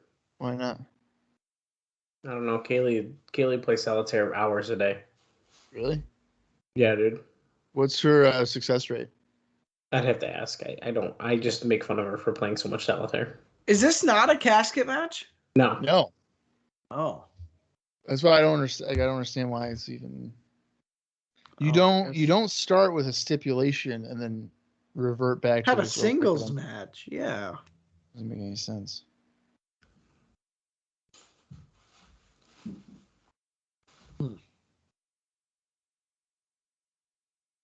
Well, here we are, boys. We're I don't know what to say. Undertaker rolled back in the ring. plugging along here. Yeah, pretty boring, for sure. Scoop slam by Goldust. And now he's gonna fucking give him a chin lock. You like that you can see his thong underneath the bodysuit? Yeah. It adds to it, you know? Right. Just like how it added to Scott Steiner at Royal Rumble 2000. You'll never let him live that down. Nope. A maroon fucking thong. Couldn't believe it. He probably did it on purpose. He probably knew that he was fucked, so he's like, you know what? I'm gonna wear a fucking thong. Yeah. The fact that he came in, the fact that Scott Steiner came in November of 2002 and was like presented as like, oh my god, we got a WCW main eventer, and then he's not even on the WrestleMania card in March. Yeah. I should show you. That's pretty crazy. I didn't think about that. Huh. Yeah. They did push him as a big deal though. Well, yeah, when he initially came in, yeah. Yeah, it was like, and you know what? I don't necessarily hate his match with Triple H at Royal Rumble because he does do pretty much only belly to belly suplexes. But I would take that over just constantly doing. Did he just do an inside cradle? Yes. Yeah, he did. Small package. What in the world was that? Okay, well that was weird. But you know, flying clothesline didn't look good. I would rather Scott Steiner doing belly belly suplexes than like IRS doing an abdominal stretch, reaching for the ropes gimmick for 6 minutes. Well, I'm not going to argue that if that's what you're going at with that. Well, I'm just saying, like, people trash the match, but I'm like, there's a lot worse for things. Mankind's coming out, right? He's got to. Look how slow he's pinning him. Oh my god, just put his arms on his chest. Holy shit. What the hell? How did he get under the ring? Oh, wow. He's tricky, dude. Oh. I like how the referee doesn't care that Mankind came out. He just kicked away something on the mat. Like, it was the knife. Yeah, it was the knife that the knife to be worried about. Not the fact that Mankind just dragged another human being underneath the ring. You know what? Let's get this thing out of here. Yeah. Yeah, great smoke. Yeah, fire extinguisher thing or whatever. Well, the lights are flickering. What is that? What's the guy on SpongeBob when he's flicking the lights? Nosferatu? Yeah. Is that who's doing it? I don't know, but this shit's so stupid. Now he's poking his head in there like, where is he? I don't know, Maybe man. the Godfather's in there. Could you imagine? That's the how Godfather and X-Pac. They debuted the fucking Godfather. Pimpin' hoes nationwide. So come aboard the hoe train. Okay, cut away from this. This is stupid. Come on, dude. This is cutting edge WWF action. This is the new generation, man. This isn't Papa Shango from 1990. No, man. That's wood. I thought that was Undertaker's head that was just hanging out there. He was just sitting right there. He's just waiting. He's like staring at him. Like, what are you looking at me for, dude? Yeah, this is terrible. Oh my god. Oh, he came up on the other end. It took him that long to crawl over. Okay, so you know what? They're gonna have to take time to replace the fucking mat. Well, why would you do that? Holes been there the whole show, and people had to avoid those corners, or what? You know what? That's a good point. They might not have been working those corners. They weren't full on holes, but they were probably like cut up a little bit. It's so annoying. What is this? The Olympics. Oh, is it for the Summer Olympics because of SummerSlam? Oh. Look at Ahmed breaking. Breaking the hurdles. That's pretty good. Oh my god. Shawn does the pole vault with the belt around his fucking waist. Yeah, of course. Goldust slapping Helmsley's ass on the fucking stand. Oh, I liked that promo. That wasn't bad. That was one of the cooler promos they've done. Yeah, I like that. August 18th. Oh, there's Just Incredible behind the announce team there, looking for a job. Yeah. Bob actually did pre-order his book to get the Aldo Montoya mask from his Facebook page. Good. He has a book? Yeah, we've talked about this, Bob. If you pre-order directly from him, send him money on PayPal, you can get the book and the Aldo mask. Oh, fuck off. I am not trusting that at all. Why How much not, is it? dude? I don't know. You might be able to actually get it on Amazon now, though. For the low Oh, yeah, I'd get it on $78.99. Dude, fuck. DM me for info. You want me on your podcast or anything like that? Just send me a DM, okay? DMs are open. Yeah, it's only gonna cost you $100 because times are tough and I need some money. What the fuck did Just Incredible add to a conversation? Oh shit, it is on here. Just a Dream to Just Incredible. That's his book. It only has 3 stars. That must not be good. It's pretty new, though. Undertaker and Mankind are brawling in the I back. didn't know he had a fucking book. It almost appears like they're in a boiler room. Oh, God. Oh my God, Vince just said the exact same thing. It seems like they're in a boiler room. It's almost like he's hinting at something.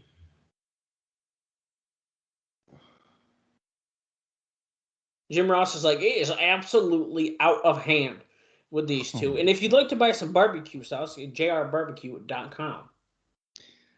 All right, so there's something very important here to note for the Just Incredible book here on Amazon. So, good. It is rated 3 stars, but there's only 2 ratings. The book is 368 pages. You're probably getting, a decent amount of stuff here. But one of the reviews is 5 stars, but there's no written one. And then there's another one that is published that's 1 star, and it simply says nobody is spending $30 on this. Haha. Which makes me feel like they didn't buy it to read it. They just said, "Hey, no one's gonna buy this book." And then for gave a bad review. Right. Now I don't know if it was $3, but right now it is $25.95. So maybe they are listening to that negative review and have lowered it. That's not bad.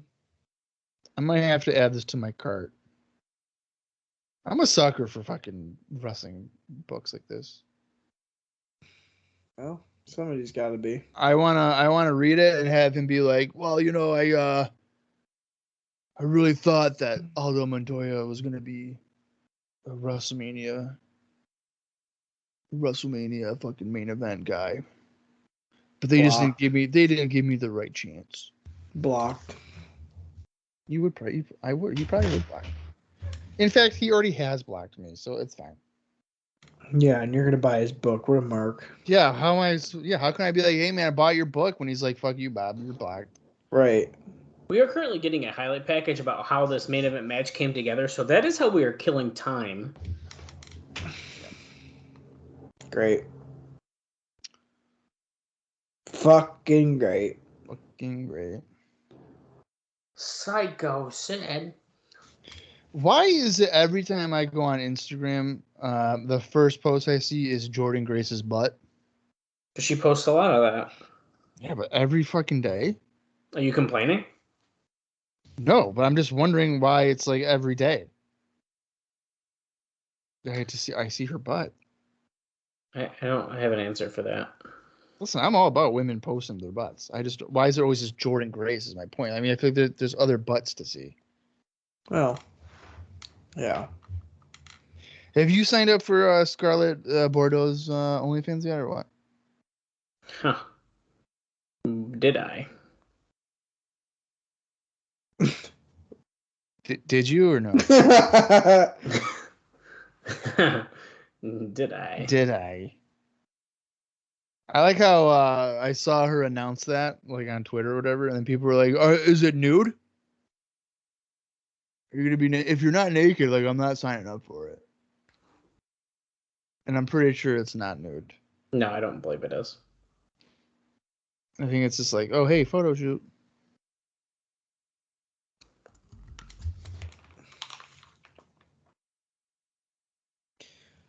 What is Ahmed Johnson wearing?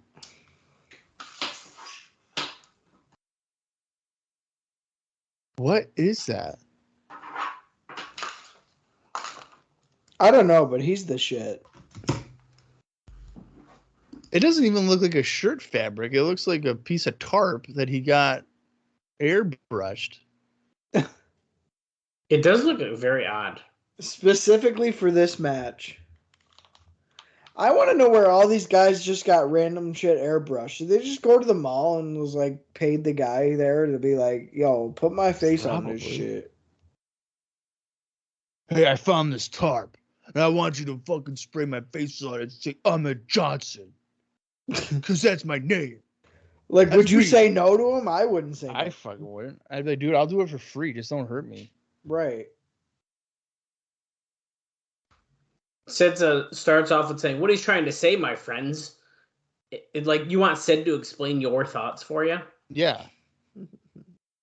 My favorite, I'm telling you, my favorite thing about Sid is when he's a heel and like he'll mess up his lines, right? And this is mostly like WCW 99 I'm referencing. So like he'll cut a promo and he'll like stutter or something. And he'll like, pardon me. Excuse me, Mean Gene. Didn't mean to say that, but listen here, Goldberg. It's like, oh my God. you don't need to be polite like all the time. Like, come on. Yeah. Sid beware, sweet chin music, and Sid was like, "Oh my God, yeah." Are we supposed to forget that like Sid kind of broke Shawn Michaels' back like 15 months ago, and then they had this, kind of feud? Yeah, he's like, "My friend Shawn Michaels." Okay. Like, how do you? I don't know, man. How do you trust Psycho Sid? I don't know. He's psycho. It's I in don't the know, name. but where's the Mountie has left his post? The Mountie. Are the baby faces coming out first? Individually, it does appear that way. Oh, there you go. The champion coming out first too. Wow, that must mean Sid's getting the last one for the team, right? There's no way. Sid's the star, and they know. Oh my God! There it is. There's the guardrail tipping over. Oh my God, that was crazy. People were like hugging him and stuff. That was awesome. That's funny. That's like a classic. You see that in like every Shawn Michaels. Yeah, like Desire video. Yeah, like the documentary and Yeah. Right. No, That's that was crazy. cool. That's crazy that this is the show because this past weekend the railing at a football game tipped over and people fell down like celebrating a win. Oh, really? Like in the bleacher level. It was like, oh shit. oh my God. Yeah. If there's anything I've seen from this show before, it's literally that clip. Where Yeah. I the guess so. fucking I didn't realize thing it was this falls. show. Yeah. Could you imagine that's just like the only thing the show is known for? Is that? I mean, It kind of is. Yeah. yeah. Would appear it is. Has anything really substantial or of weight happened? No. No. This feels like the type of like when like they would air the Boston Garden House shows on Madison and like Madison Square Garden on the MSG network. Like this is what this show feels like. Yeah, Right. this feels more like a house show than any show we've watched, I think. Yeah. Especially Certainly for the any kind of pay-per-view. pay-per-view, yeah. Yeah. Right. Here comes Ahmed with his awesome spray brush tarp. And that does look like, what the fuck is Yeah, that? I don't understand. Like, what is going on? Man, this shit's gonna look cool on pay-per-view. I love this view that you can't see nothing. There we go. I like that he had. Oh, it two has up Shawn top. and Sid on it with him. Yeah. But he's in the middle and like the bigger guy. He's the star of it. And Camp Cornette's on the back. Oh, I didn't know that. That's pretty cool. Okay. Oh wow, yeah. He probably paid a lot of money for that. I think that's worth it. That's pretty neat. It looks like a towel. It does, yeah. Now that he's in the ring moving around. How random though. And for a match that really has zero build for it. Yeah. Like, this isn't some kind of like 8-month. My Well, buddy not was even knocked that. out for 2 months, but like. Well, yeah, a match with It's no still build together. and no like implications. No, you don't get anything out of winning this match. You know what he should have done? He should have been like, yeah, I got me in the middle, of course. You got Shawn to my left, Sid to my right. But like in the upper right, can you do like a warrior, but with a big like red X on his face? Well, that's the thing. It's like Ahmed really, he's a non-factor. Yeah. Like he had nothing to do with this match. I really don't like babyface Sid that like points a lot and like smiles and laughs. Well, here's the thing. I feel like babyface Sid comes across and like knowingly comes across as super phony. Yes. Oh my god, I hate it. Like he's I doing hate it on purpose because I feel like he doesn't want to be that. So he's like, yeah, okay, yeah, who's the man? I am. Yeah, you're cool. Yeah. That's what he's doing. It's like I just saw. He's too energetic. I like when he's like pissed off and like psycho. Like I don't. And like nobody wants to go near him, and they don't even stick their hands out. And Yeah. Well, he's I like just so saw happy. Like what is going on? because like so recently, like Brock Lesnar's a face, I guess. And I saw clips. Yeah, I saw clips of him like fans doing like the selfie thing when wrestlers walk by. Oh my god! And Brock went up and is like, and I'm like, Brock Lesnar doing that is fucking weird. God. Weird. Lesnar It's the doing same thing. Selfies? Yeah, like Brock That Lesnar. shit. Like I saw, it was like Brock Lesnar likes people now. No, I It's like weird. shit like social Lesnar, like the guy that's gonna hit you with the F5 and not even think about it. You know what the best Brock Lesnar segment is, right?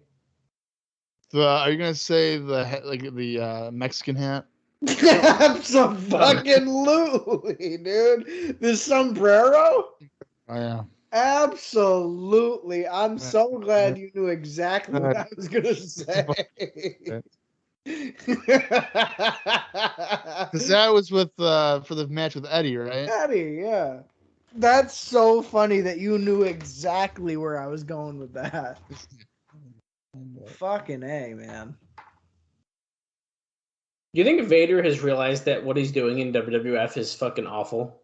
Oh, for sure. He has nowhere to go other than Japan. Which, I mean, I guess you can make the argument that Japan for him would probably be better anyway. Probably. But you know what? Does he want to freaking get stiffed by Kenta Kobashi every night for, 10 years? Probably not. Well, actually, I feel like he probably would want that. He seems like that kind of guy. You know what? I don't think I would. If somebody was well, like, you Bob, wouldn't, but fucking Vader might.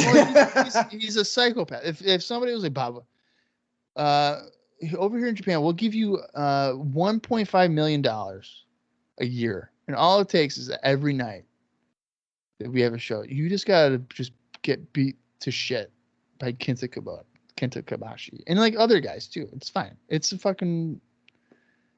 Kawada gets to kick you every night. Stan Hansen can just, clothesline you and break your jaw every night. It's fine. It's a lariat. Lariat, excuse me. And your eye pops out of socket. Yeah, and your retina is destroyed and you go blind, whatever. Or, you can go to WWF and get paid $600,000 a year, and you're working for the most part like 3-minute squash matches against fucking Jake Roberts and Dwayne Gill, and maybe we'll throw you Barry Horowitz, a quality worker in there a couple times, and there's 12 pay-per-views a year, so you only got to work hard maybe 6 times. And we'll give you $600,000. And I'd be like, sign me up, brother. $600,000. I'm in. Okay, the bell is just rung. We're at 1 hour, 22 minutes, and 11 seconds. And so we have just over 30 minutes left of the show. Oh my God, this is gonna half hour. I like how Vader wants nothing to do with Ahmed and is ignoring him and force Shawn Michaels to tag in. Well, he's a smart bully here. I can't believe Ahmed wasn't like, what the fuck's wrong with me? Fight me first. Isn't it kind of weird that your world champion on a 3-man team looks like the weakest of the three? He's the smallest guy. Yeah, he's just like, oh, I'm a fucking noodle. Oh God. Because if I'm a casual fan, I'm tuning in this. I'm like, how is Sid not beating Shawn Michaels, or how is Vader? Like, I don't get. Like, come on. Yeah. Because if it was like Shawn, Brett, and Sid, or Shawn, Brett, and Ahmed, at least there's another guy a similar size to Shawn instead of two muscle heads.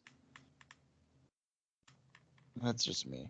Yeah, it does paint a funny picture because the two guys on his team are fucking huge. Yeah, and they're not the champion. Right. Vader's mask is crooked already. Of course it is. It is the most least effective fucking mask in wrestling history. Number one, it's not even a mask because you can see the guy's fucking face. It covers nothing. It covers nothing. So I don't know why he wears it. It looks scary. Oh, Shawn hits the... You might as well put a fucking stocking over your face and think that that's going to work. Yeah. Pull a chainsaw Charlie. Yeah. That's not Terry Funk. Oh, yeah, it fucking is Terry Funk. Is Shawn Michaels' clotheslines or cross bodies himself and Vader over the top to the floor. Vader's mask is halfway off. It looks like he's got baseball slide. He's gonna fucking throw his mask any minute now. I can tell. Why the fuck am I wearing this thing? That's probably what he's thinking every match. Why? Why do I fucking do this? The damn marketing team, get rid of the action figures. I don't want to fucking wear it. I'm Leon. I'm Leon. Shawn doing a crossbody to the outside here. That's what they should have done, like with what like John Tenta did in WCW. I'm not a shark. I'm not an avalanche. I'm John Tenta. That's what Bob, you forgot a gimmick, Bob. There was avalanche. Yeah. There was shark. Right. Well, I mean, earthquake isn't WCW. Dude. In WCW? I know. Hang on a minute. Dallas, tell him what it is. Oh, wait, I know or not. It's got to be an insult and not an actual. Dallas, what is John Tenta's gimmick? Oh, the Tentacle. Yeah, he's an octopus. Tentacle. Come on, Bob, you knew that. Book that shit, motherfucker. I should have known. Just like what Ludwig Borga. What was his gimmick again, Bob?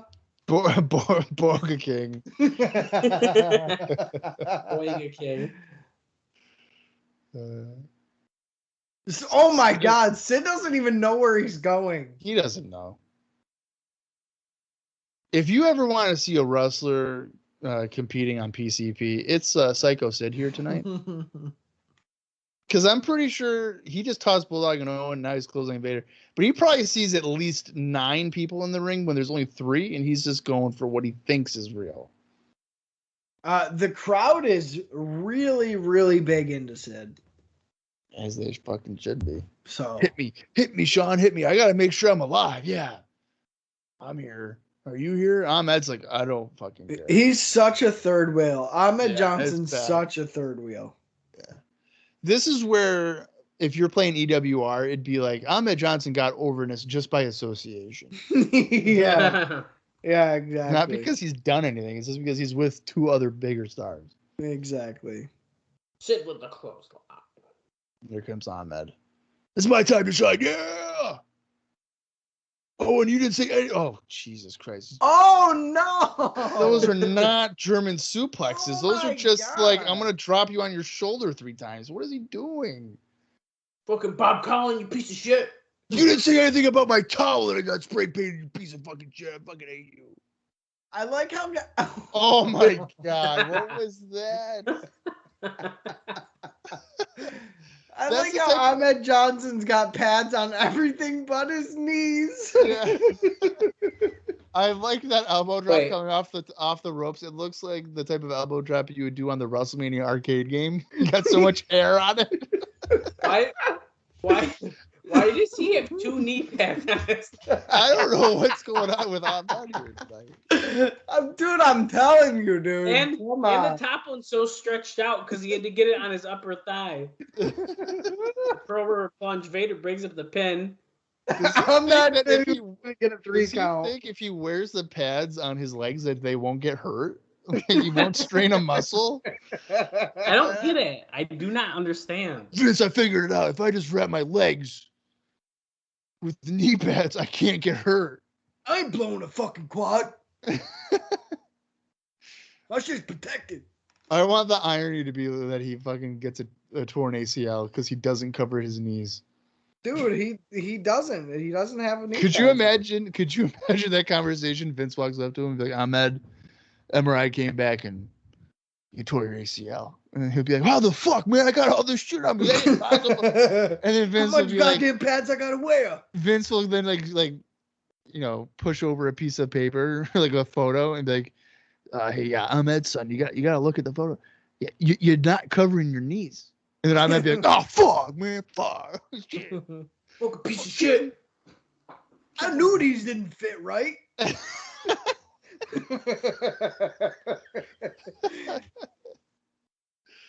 Oh my god. It's like he's wearing football pants without the pants. Yeah, like you cut him up. What the fuck? Oh man. Where's ringside? They need to fucking do an exclusive Ahmed Johnson with An this. Ahmed. Exclusive Ahmed with thigh pads. Yeah. Like, He's how does He's it- like the only figure to ever have them. yeah. Oh, he caught Shit. Vader in the corner. Power slammed him. 1, 2, kick out. Well, more of a rollout. He didn't really lift anything there. He's cracking me up. I really liked when he was just throwing fucking Owen around. Like, holy shit. That was dangerous, man. I mean, Owen might actually need that cast for something now because Ahmed did not care. Oh, did you hit him right in the face? Ahmed's like, fuck, man, hang on a second. Motherfucker. I didn't have a pad up there. He I looks think- like he's knocked out. He might be hurt. He's Because not selling anything. No, I think he legitimately got kicked right in the nose.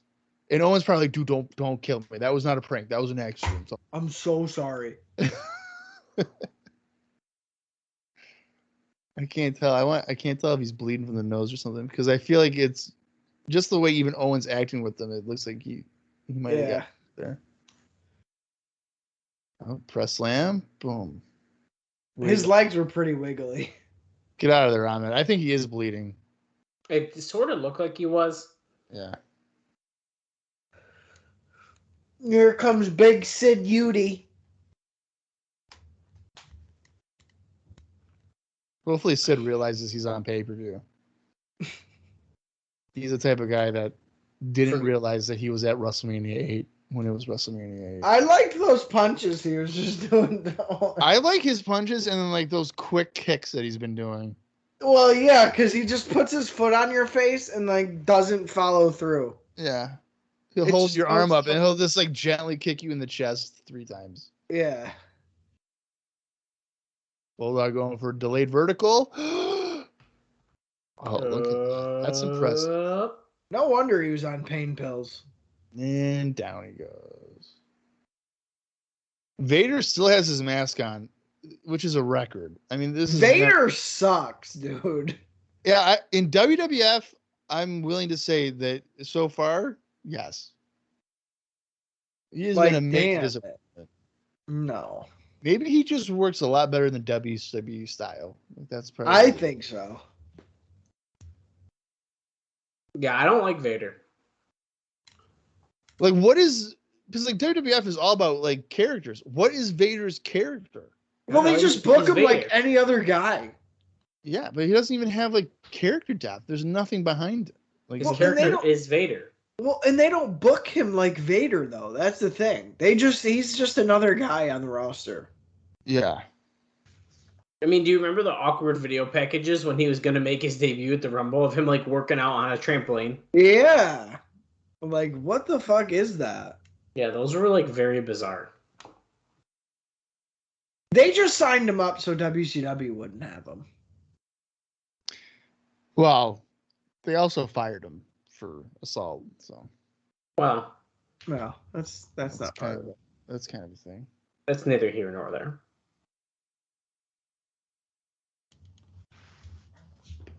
Shawn back in the ring now with Bulldog. These two always have dynamite matches.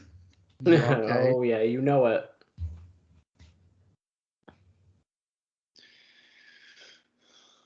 Oh, poor Shawn. Come on, Shawn. Name that pay-per-view. Come on, Shawn. Shawn. WrestleMania 12. Close. Oh shit. WrestleMania 11. Closer. WrestleMania Shawn! 8. Yep. If you watch Shawn Michaels Ooh. against Tito Santana at WrestleMania 8, there is a woman in the fucking crowd that for the entire 12-minute match is just yelling out, Shawn, Shawn, Shawn. Come on, Shawn. And you thought I was going to know that. I did. Yeah. I just You watched the match guessed it, earlier. I just motherfucker. watched it. No, I watched it earlier. I remember watching that on a VHS, and I was just like, if she fucking screams for the next 2 hours and 54 minutes of my life, I am going to be pissed. No. And luckily by match 2, I think security got to her, and they were like, listen here. Can you shut the fuck up? Shut the fuck up. Because I don't think she says a word after that match. Maybe she just didn't care about anyone besides Shawn. I want to say in the second match, she like screams out like 2 things, and then it's like, it's over. Shawn here with Owen. They're Victory working. roll. Yeah. Trading pinfalls here. Oh. Pin, Shawn Michaels was pinned there for a moment. pin attempts, I should say. What? We're gonna bridge out? Why do I feel like Earl Hebner just counted to 7 on that bit? I thought that was definitely over right there. What the hell was that? Clothesline. That was the type of wrestling where I could see Gabe Sapolsky in his living room being like, Ring of Honor. This is the wrestling I need, Ring of Honor. They're done for good, aren't they? No, they're in April, they say. April. WrestleMania weekend, right? It's supposed to be like the return, but it's going to be like nobody under contract. I was just going to say, they fired everybody. It's going to be like a super indie where there's it's going to be like PWG, but Ring of Honor version. I'm guaranteeing it. Yeah, probably. Or Slam by Bullet, again, 2 count. Which, I mean, who cares? Why not? Who cares? Every month, if nobody's signed, how do you get guys to show up if they're under contract? Well, you could probably be like, listen here, Bandito, we want you to be champion. So like, we plan on having you for 7 shows. You're just gonna have to pre-plan things. I would have to think.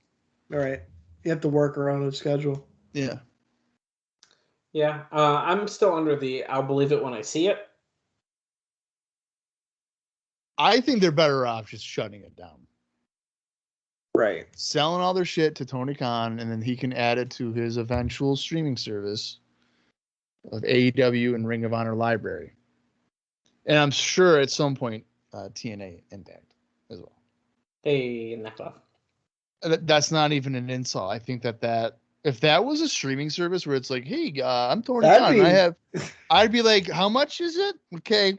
Credit card information. Here you go. Let's go. That'd be some bragging rights if AEW had a TNA ROH library. Oh, yeah. Shit. Yeah. I'm telling you, dude. TNA's like Facebook, or I guess it's Impact. I guess technically now. I don't want Dallas to yell at me. So Impact's YouTube cracks me up because they'll be like, WWE could be like, tonight it's Bobby Lashley against Drew McIntyre on Raw, and then literally 90 seconds later, Impact would be like, totally ironic, but check out this Lashley and Drew Galloway match from Impact 2016. All the love- companies do that. All It the has companies. nothing to do with the announcement they just made, but like, here's this match. Check it out. I like when they do that. It cracks me up. And it's like a joke though on Twitter where it's like Impact page and stuff will be like, let's see how soon they'll like post something after this guy comes out or whatever. Yeah. Do it. Especially when it's like you just said, like matches that have already happened, that Yeah. they love to make sure that you know that they will be like that's coming on again. Yeah, like if Eddie Edwards ever went to WWE and like let's say he won the world title, Here's him winning the within TNA everywhere. within a commercial break, Impact would have it on their Twitter like Eddie Edwards first TNA World Championship win from 2015. Let's go. Right. Check it out. Shawn's getting choked out by Vader, guys. What? I don't even know Looks what like this that. is. Is this a side like Cobra clutch bear hug? What is this? I don't freaking know. Why isn't Shawn using his free dominant arm to punch Vader? Was that a fan? Was it? It might have been. I think a fan just tried to jump in the ring. Yeah, it definitely is, because look at the way the crowd's responding. Yeah, it's definitely somebody. Shawn, use your dominant hand that you just used to pull up your trunks and punch him in the face. What are we doing here? Come on. Nah. Right now. Right there. Right there. Punch him. He's probably trying to jump in the ring to get something fucking good out of this. He's probably trying to get something signed. Oh, that's a good point. Vader, I have a replica mask. Can you sign it for me? Get something signed.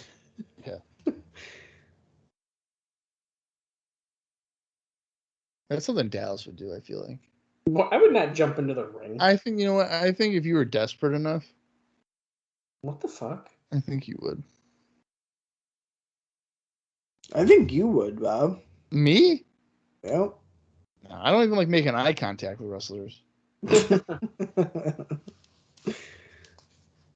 Nice. Vader's literally hand around Shawn's throat, choking him. And Earl Hebner, being one of the worst referees in the history of professional wrestling, couldn't realize it. Jose Lothario's pissed. He's like, how am I still booked?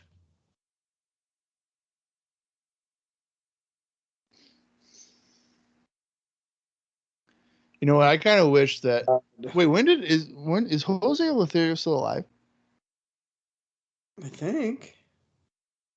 Because I wish that Jose Lothario would have came out for the Elimination Chamber in 2002 With Shawn. with Shawn. And like the announcers would be like, "Oh my God, we haven't seen Jose Lothario since 1996. This is amazing." And he's like with him the rest of his run. Yeah. Yeah. That And the would've been promo, terrible. the promo afterwards, like Jose could be like, "Shawn, I was in every single arena after that fateful night in 1996. Well, I was always watching, and I knew that there'd be a time where you would need me again. And it's right now with your feud with Triple H. Because I'll tell you, if I was there with you, your head would not have gone through that car windshield in the parking lot back in July of 2002. No, I would have taken care of Triple H. What is What going the fuck? on? Not do a pile driver. You cannot do one there, Bulldog. Okay, good. He's got him over the shoulder.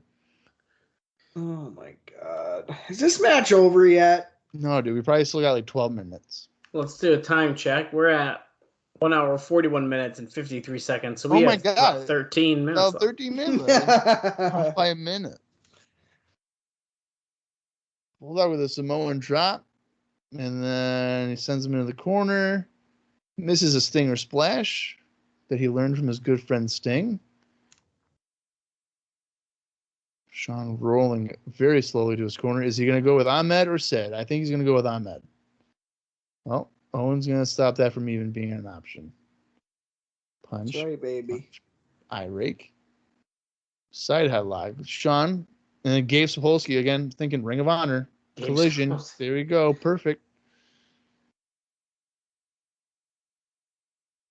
Perfect. The crowd's into this match at least. Yeah. But that's probably because it's Vancouver, British Columbia, and they don't get live wrestling very often. Right. If this was the Garden, they'd probably be like, "Are you fucking kidding me? This is nothing." Bulldog gonna go for the running power slam, and he hit it. That's the finisher. That should be it. 1, 2. Wait, what the fuck? Why? Okay, number one, Earl should have counted to 3. Sid literally jumped over them to make sure that he ran the ropes facing the hard cam, to then leg drop Bulldog. Why? Break the Why? count. Come on, dude. Mind you, he didn't even enter the ring until Earl was at 2. So do the math on that. The calculation. That's hilarious. He literally did do that. He stepped over them. Yeah. Didn't make any contact to officially break the count. Ran the ropes. That's so funny. And then did a leg drop. Oh, God. Jose is on the fucking apron. He's going to get hurt. Jose, don't risk it. Just fall down. Just go down. There you go. I'm too old for this fucking shit. Well, I got up here. How do I go down? I don't know. Somebody hit me. Owen going to the top rope. Oh, missile dropkick the Bulldog. That's Shawn so funny. Tag in on that. That Sid thing is just so funny. It's such a Sid thing to do. Oh, for sure. Right. Sid is the type of guy that would enter the Royal Rumble and then just step over the top rope to the floor and be like, "What did I do wrong?" Like, oops. Well, I can't do that.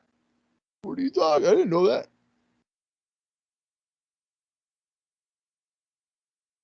See, that's how you piss off Ahmed, because now Sid's Oh.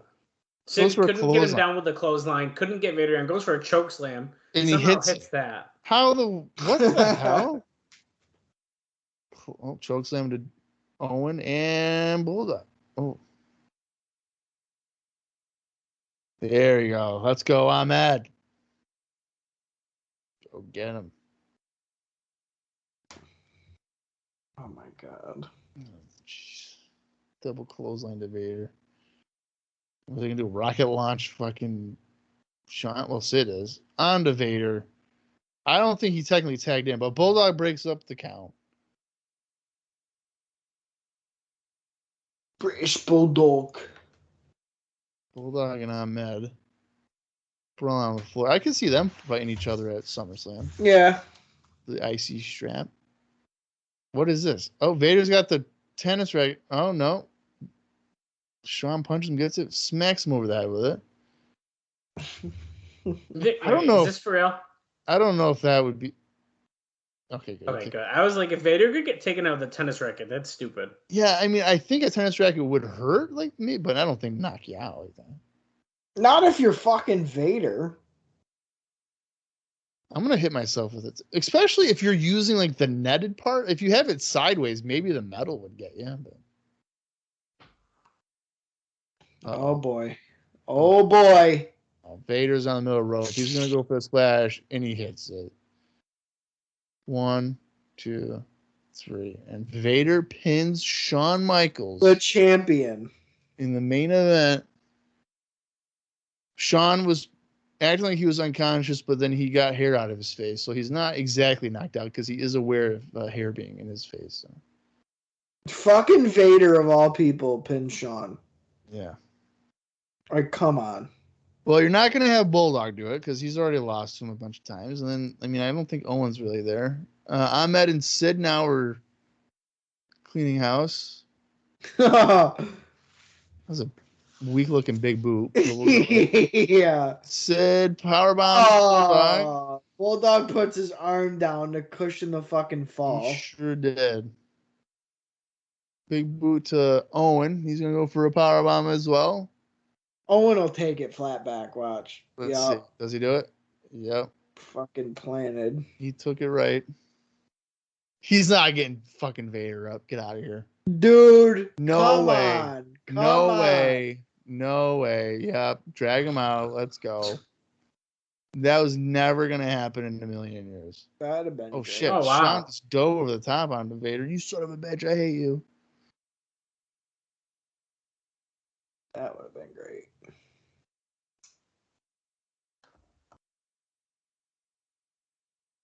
Jeez.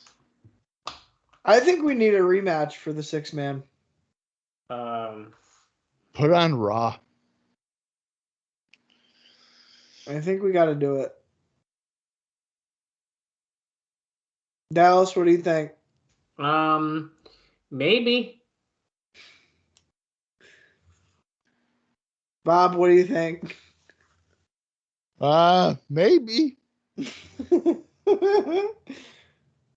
We got 6 minutes left of the show, and I'm just gonna tell you guys now. You want Dallas? You got anything else? Yeah, I do. This show fucking sucked. It was boring as shit. I don't know if I'd say it fucking sucked. Bullshit. This show was boring as fuck. Oh, it's pretty close to fucking sucking. Here comes Vader. He's gonna get the. Oh, this is a that's how he got the splash. Cornet. No, I mean, is it good? No, but is it like mind-blowingly boring? No. Yeah, it is. I don't think so.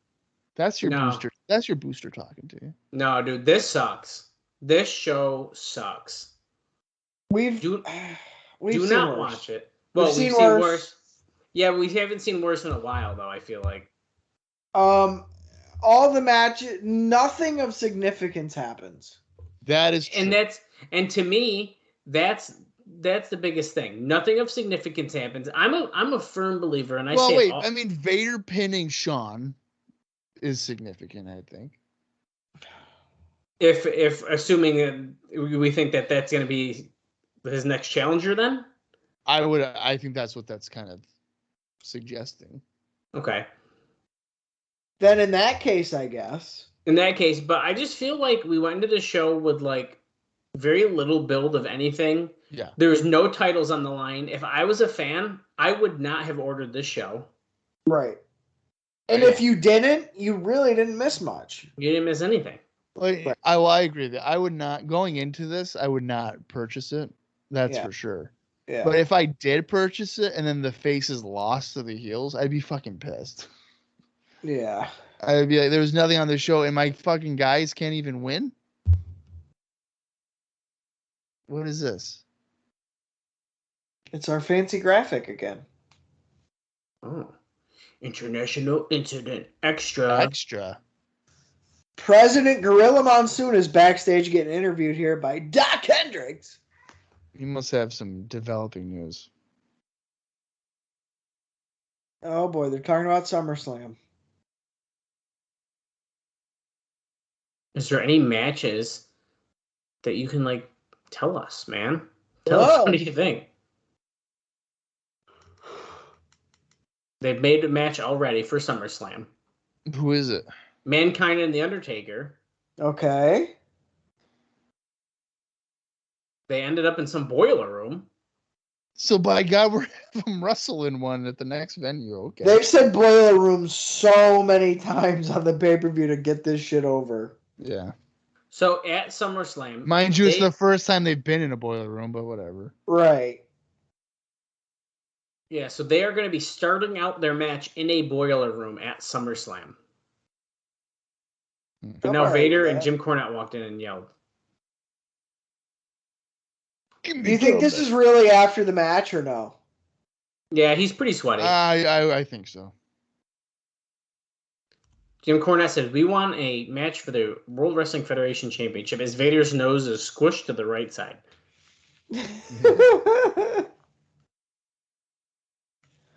Vader's not the man, dude. This is Bobby. You like Fig Newtons? What do you mean? There's a lot of protein in those things. His tits look like Fig Newtons. No, you know what? I think Vader is the human version of those those crackers like with peanut butter on them. What? The orange crackers, you know what I mean? Like Yeah, those little the cheddar peanut butter. cheddar peanut butter. Yeah, Those are No, those are gross. These no, are the I gross- love those, dude. Those are amazing. I have a whole pack of those too. Yeah, get out of here. The cheddar peanut butter are wicked good. Yeah, Oh, those are my so God. good. Those, Isn't it Austin brand? Yeah, those are wicked good. Yeah. yeah, those are good. We're getting replay here of some of the highlights of tonight's pay-per-view action. I'm surprised there's any highlights. I have no faith in Goldust at this point, and I hate to say that because he was one of my favorite characters here not too long ago. Seems to be a trend with the WWF. Once Well, you have they something can't- good, they kill it. They kind of neutered them. I'm waiting for Ahmed to get the axe. That's probably only a limited amount of time, too. When he gets fired? Well, just cut down. Oh, I know exactly when that moment happens. When he messages you on Facebook and calls you a fucking cracker. This is Tony's cousin. Yeah, he's pissed. Nothing happening, cracker. Say what? It's like a Tuesday night. What are you talking about? It's a Tuesday night. Tuesday night at like 7:00 at night. You're gonna fucking harass me, dude. If you knew the facts, and I was like, dude, the article is written exactly what happened on TV. Like, I didn't do anything, didn't say anything about backstage stuff. I just said like all this stuff. Well, you know what, man? You don't know what you're talking about. And I was like, have a good night, Tony. I said, have a good night, Tony. And he said, you too. You too. You too. You sucker. I was like, shut the fuck up. All right. Well, I think we can all agree that for a show, International Incident has to be a thumbs down. Yeah, it's a thumbs Yeah, up. absolutely a thumbs Uh, up. Unfortunately. I really Dallas want it. kind of liked it, but Oh yeah, yep. Loved it. I mean, does Dallas ever like these shows? no, he doesn't even like being on the podcast. I know. Well, that's not true, but I don't know if I've really liked any of these shows. You, I think it's time to reveal. Jordan actually messaged me on Twitter, and he told me that you've been talking to him about finding an exit strategy. Yeah, and my exit strategy is he's my replacement. Yeah, and Jordan's even been like, dude, I know WWF 96 sucks. I ain't doing it. So, there's that for you. Okay, so we're all going thumbs down. There's the only thing coming out of this show that of any note or relevance here is Vader pinning Shawn Michaels, and then as a result is getting a title match against Shawn at SummerSlam. And speaking of SummerSlam, that is the next pay-per-view, which is only a few weeks away, really. It's on August 18th, 1996 in Cleveland, Ohio. So we've only got probably 1, 2, 3, about four Raws before we're actually at the biggest pay-per-view of the summer. And just to touch a little bit on this, I do think that we're not giving Steve Austin and Marc Mero enough credit, guys. Because really, without their match, I'd say action on either side of that match was pretty lackluster. I mean, the tag team match was a dumpster fire.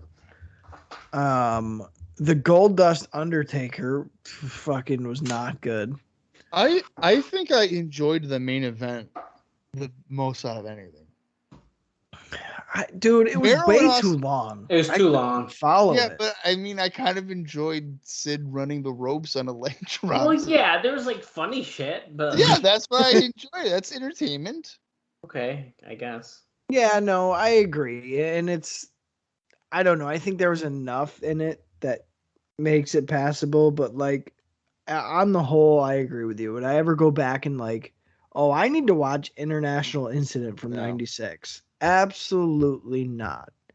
You watch it for maybe two reasons. Reason number one is when the crowd falls during Shawn's entrance. Right. Okay. And reason number two is Sid running over the opponents and then hitting the leg drop to break up the pin. Yep. Yeah, that's it. Other than that, I mean, you're not missing much. Not a lot of story development. Really almost nothing. I do enjoy seeing Sid back, even though, as Bob touched on earlier, I don't think he should be a face. And even Dallas said during his entrance, it's like, what the It's fuck? like, it's silly. Yeah. I don't know. The tag team division needs a total just revamp. Yeah. They need new talent, new matches, new focus, because it's just very, very lackluster.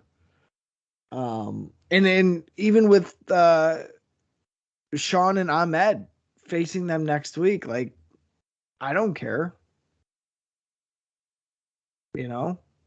Right. Like I said, that's such an obvious like DQ situation. Well, yeah. So it's like, and that just tells you that the Guns aren't nearly over enough to have a chance. Have a chance of winning. Like, you would think the tag champions would just win. But can you picture Ahmed or Shawn taking a pin from the fucking smoke? No way. No way. And not only that, I mean, the Smoking Guns are a year and a half past their peak anyway. Yeah. So I don't know, man. That's one anchor that's really pulling these cards down is the tag team division. It's very rough. I would say too that their mid card is pretty weak at this point. I mean, Goldust has been totally cooled off. Mero is not a serious threat. Helmsley is not a serious threat.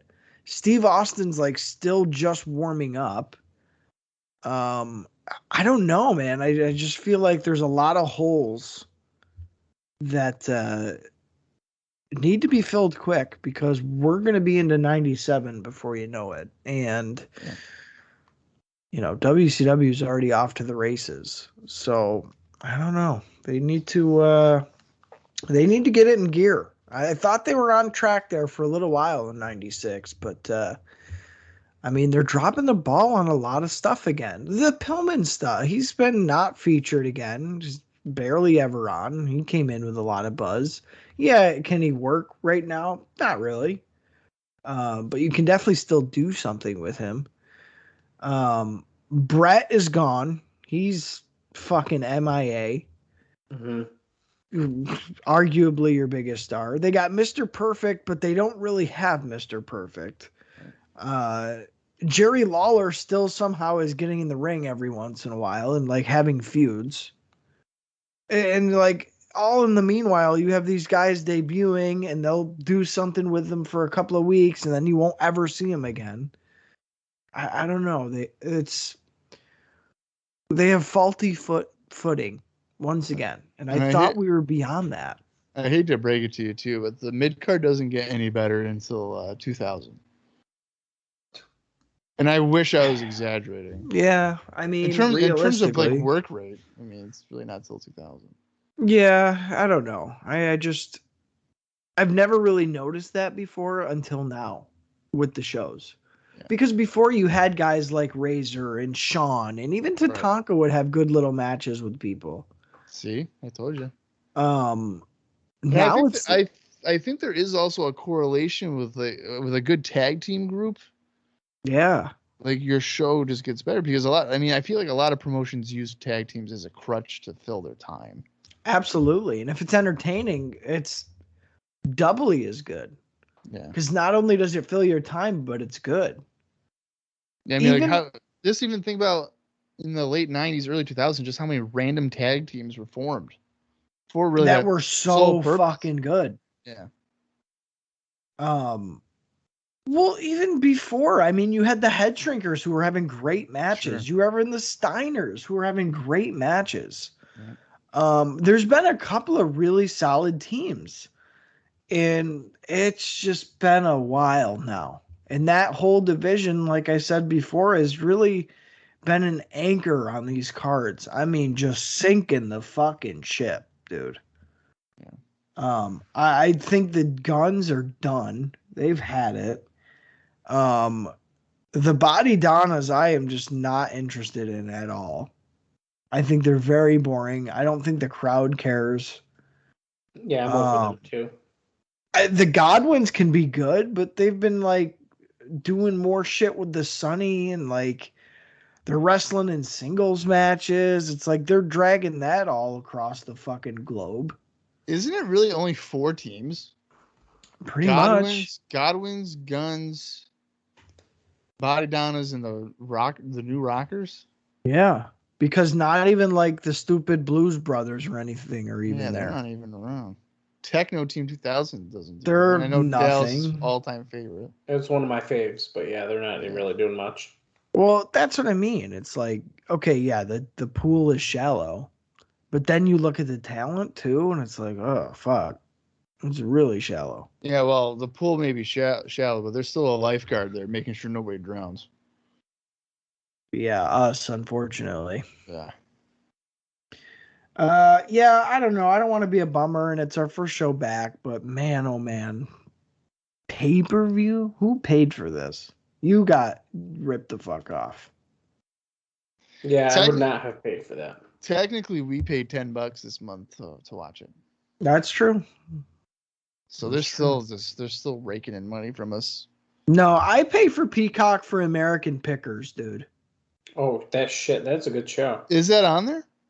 Yeah. I've been watching Psych personally. Oh my god. I know that you know. I'm done with you. I'm fucking done with you. Whatever, dude. You guys suck.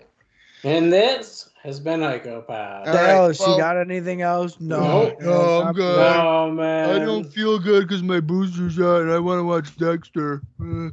Well, yeah. Yeah, exactly. I know your life. I got Game Show Network going on. I gotta go watch it. We are on the last season of Dexter. So Oh, there you go. Perfect. All right. Well, next week we are back with Raw for, I believe it's 4 weeks, and then we're right into SummerSlam. So it's a quick turnaround. Good. Before we get into the arguably second biggest pay-per-view of the year. Well, It's usually our favorite SummerSlam. I was gonna say if we have potentially Shawn and Vader, and then not Goldust, Mankind, Undertaker, starting in a boiler room for SummerSlam, at least there's something to look forward to on the show so far. Yeah. So I'm looking forward to. God, I hope they build to something else besides just giving us matches for matches. But I feel like that is a positive outlook heading to SummerSlam. Yeah, I agree with that. But all right, until next week, for Austin Skinner and for Dallas Gridley, I am Bob Colling Jr., and this has been IcoPod. You gotta hear it.